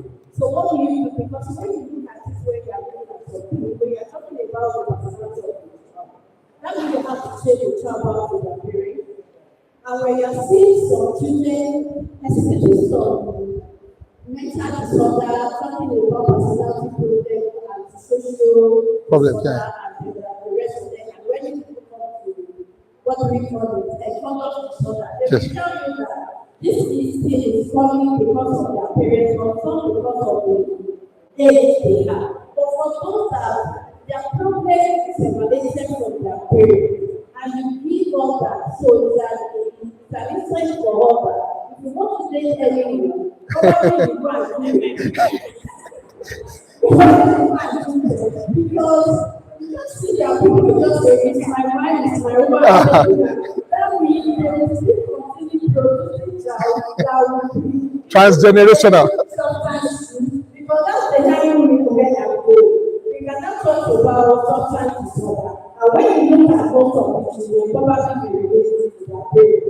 Now, when you now have a girl taking substance, the man too that taking substance, what do you think they will give us?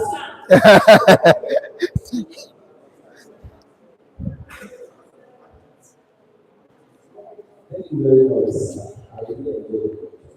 I would like to ask, I'm looking at what the woman has been exposed to, affects the fetus, and you said somewhere that even the fetus As yes.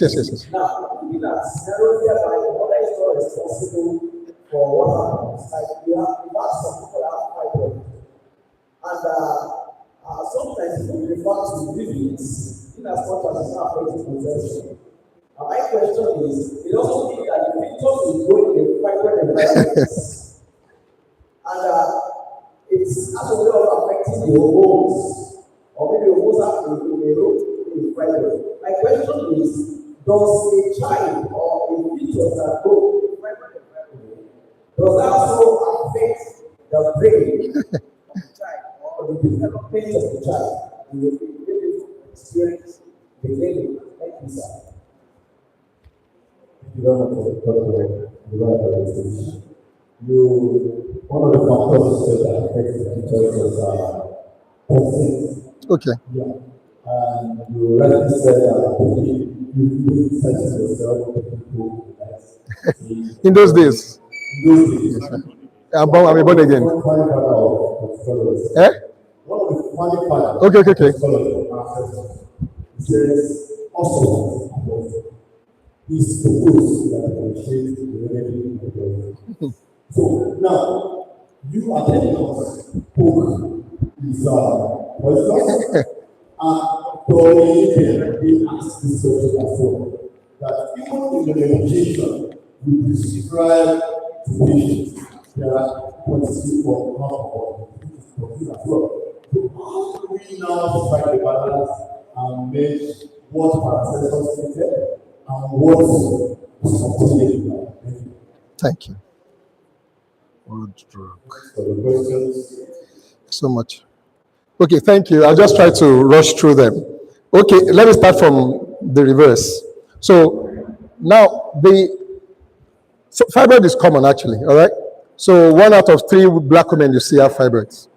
In fact, it's not as if it's a big deal when we say women have fibroid. It's just a big deal to those that are not in the field because, there's a way fibroid is, they talk fibroid, It's like say the devil just attacked you when you have fibroids.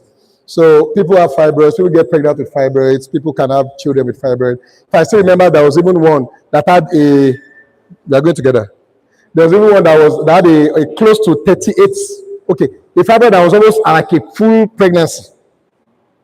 You understand? And we were planning for the fibroid surgery. And then she got pregnant. Mechanically or medically or logically speaking, I was almost certain that baby will not take 3 months. The baby did not die. She did not miscarry. For whatever reason, whether it's metaphysics or this metaphysics thing, or whether it's anything, the baby created a space for itself. And in fact, we planned that. So what we now plan, because now we can do fibroid surgeries. It used to be something that was a fear in the past, where a woman has fibroid and has a baby, you don't want to do 2 major surgeries at the same time. But now we do it. It's now trend. It's not what we can do. So we planned what they call a cesarean mammectomy. That you want to do a cesarean section and do the fibroid surgery at the same time. We scheduled. The same pay me back. We say she don't even pay. That pay. Planned elective. They just called me 2 days before the scheduled surgery that she started labor. She got into the hospital. Even we were still planning that, because in my mind, there's no way she can deliver this baby. I said, emergency cesarean mammectomy, blood, what are you preparing? So there wasn't a big deal. It didn't take an hour, 30 minutes. It didn't take 30 minutes. The woman delivered by herself, conveniently, without any stress. So what happens most of the time is for those that manage, but for those that we still have to charge administrative charges. We have to return part of the money, as the case may be. All right, but I was sincerely happy for her, though she will still have to remove that fibroid, even for pressure effect, back pressure effect on the kidneys and all of that, as the case may be. Maybe God was just helpful for her. What happens is that when there's fibroid, so the fibroid does more of making it difficult. Sometimes complications in the first trimester, second, third. Not as if it has a direct effect on the mental development. However, because it can cause intrauterine growth restriction, and it can cause preterm delivery. So it's a space occupying lesion. It's also occupying space, like you mentioned, it's occupying space. And one of the theories of labor is that when something becomes heavy, that's why labor happens at 9 months, right? The baby grows, and gets to a point where it is heavy enough to give pressure, physical pressure, and then stimulates the hormones to produce oxytocin and prostaglandins, and there's labor. That's one of the theories of it. So what happens is that there can be preterm labor, and there's no premature delivery in those that have fibroid. And prematurity, like Dr. Labi will tell you, has its own gamut of neurodevelopmental problems, from cerebral palsy to every form of the problem you can think about. So, but not that the fibroid itself is the effect of the fibroid, but not like the hormonal changes will be the one that will cause, but we can say that can also cause some trouble if it causes that. I don't know if you understand what I've said. So, another question. So, the thing is, there's no way, I don't know, you mentioned something about it. I'm just trying to answer about problems. How do you now know? We will pray to God to help us. Because what did I've known? In fact, do you know, are you with me? Do you know, even as men, if you want to marry, you must be ready to marry at least 5 versions of women. A woman is different when she's a girlfriend. Different when she becomes a fiancé. Different when she becomes a wife. A new wife. Then later wife. Different when she becomes a mother. I know, okay, you didn't know I was going there before. When she becomes grandma and Omugo starts, is another version. In fact, one of the things we are seeing more now, we are seeing late marriage divorces.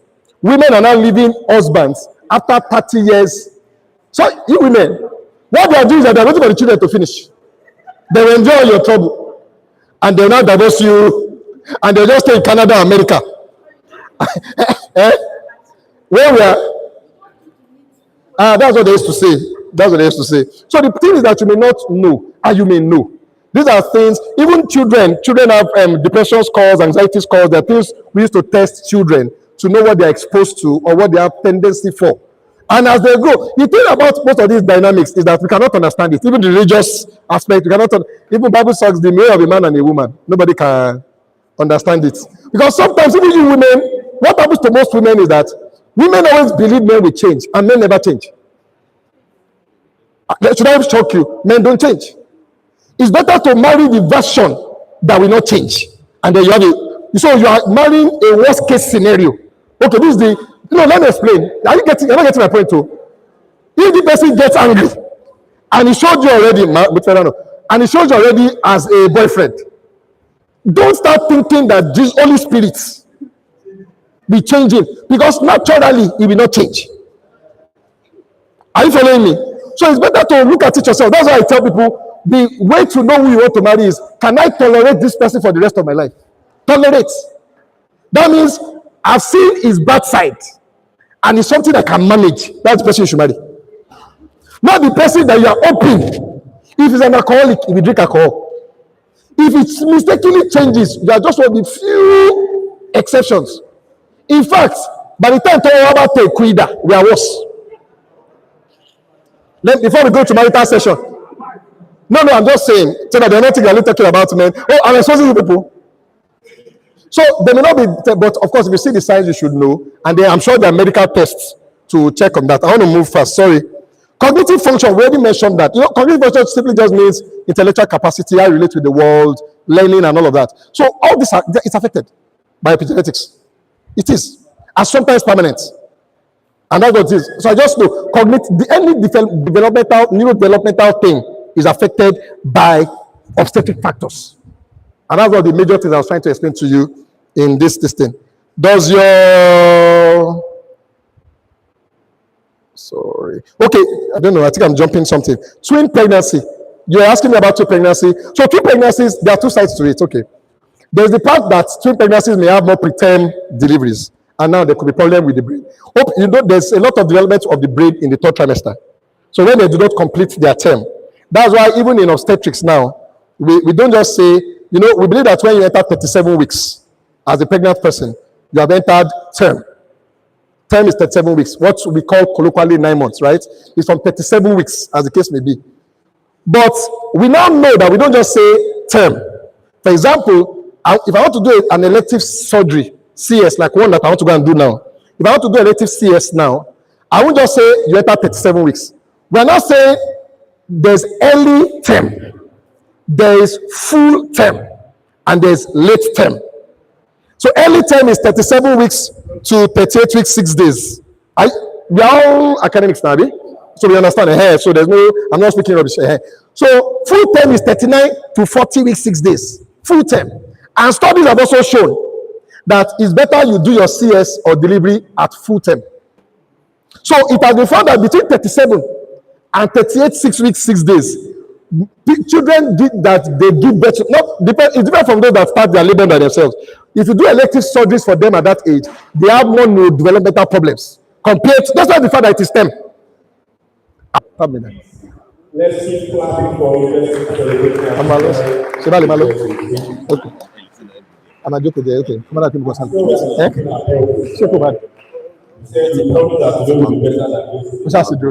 for it. Okay.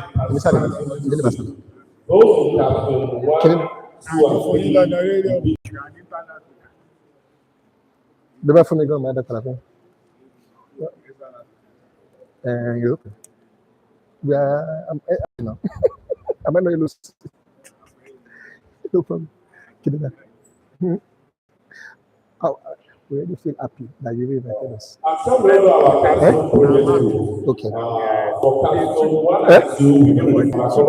The two is more powerful than. Please, you need those with pharmacology lab. While those in 2 and 3, they will go to the hematology lab. Where is the Okay, thank you. Those will go to the hematology lab. And those in capsule 5, they will go to the microbiology lab. We need those going to the microbiology lab. Okay. Good to see you. Clay. Please look.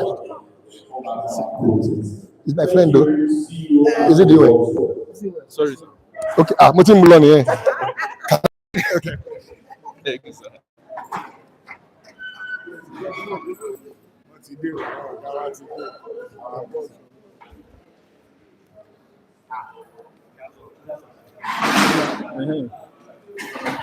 Please check the NHS WhatsApp group to confirm your group, please. Capsule 1, 2 to the pharmacology lab, 3, 4 to the hematology lab, and 5 to the microbiology lab.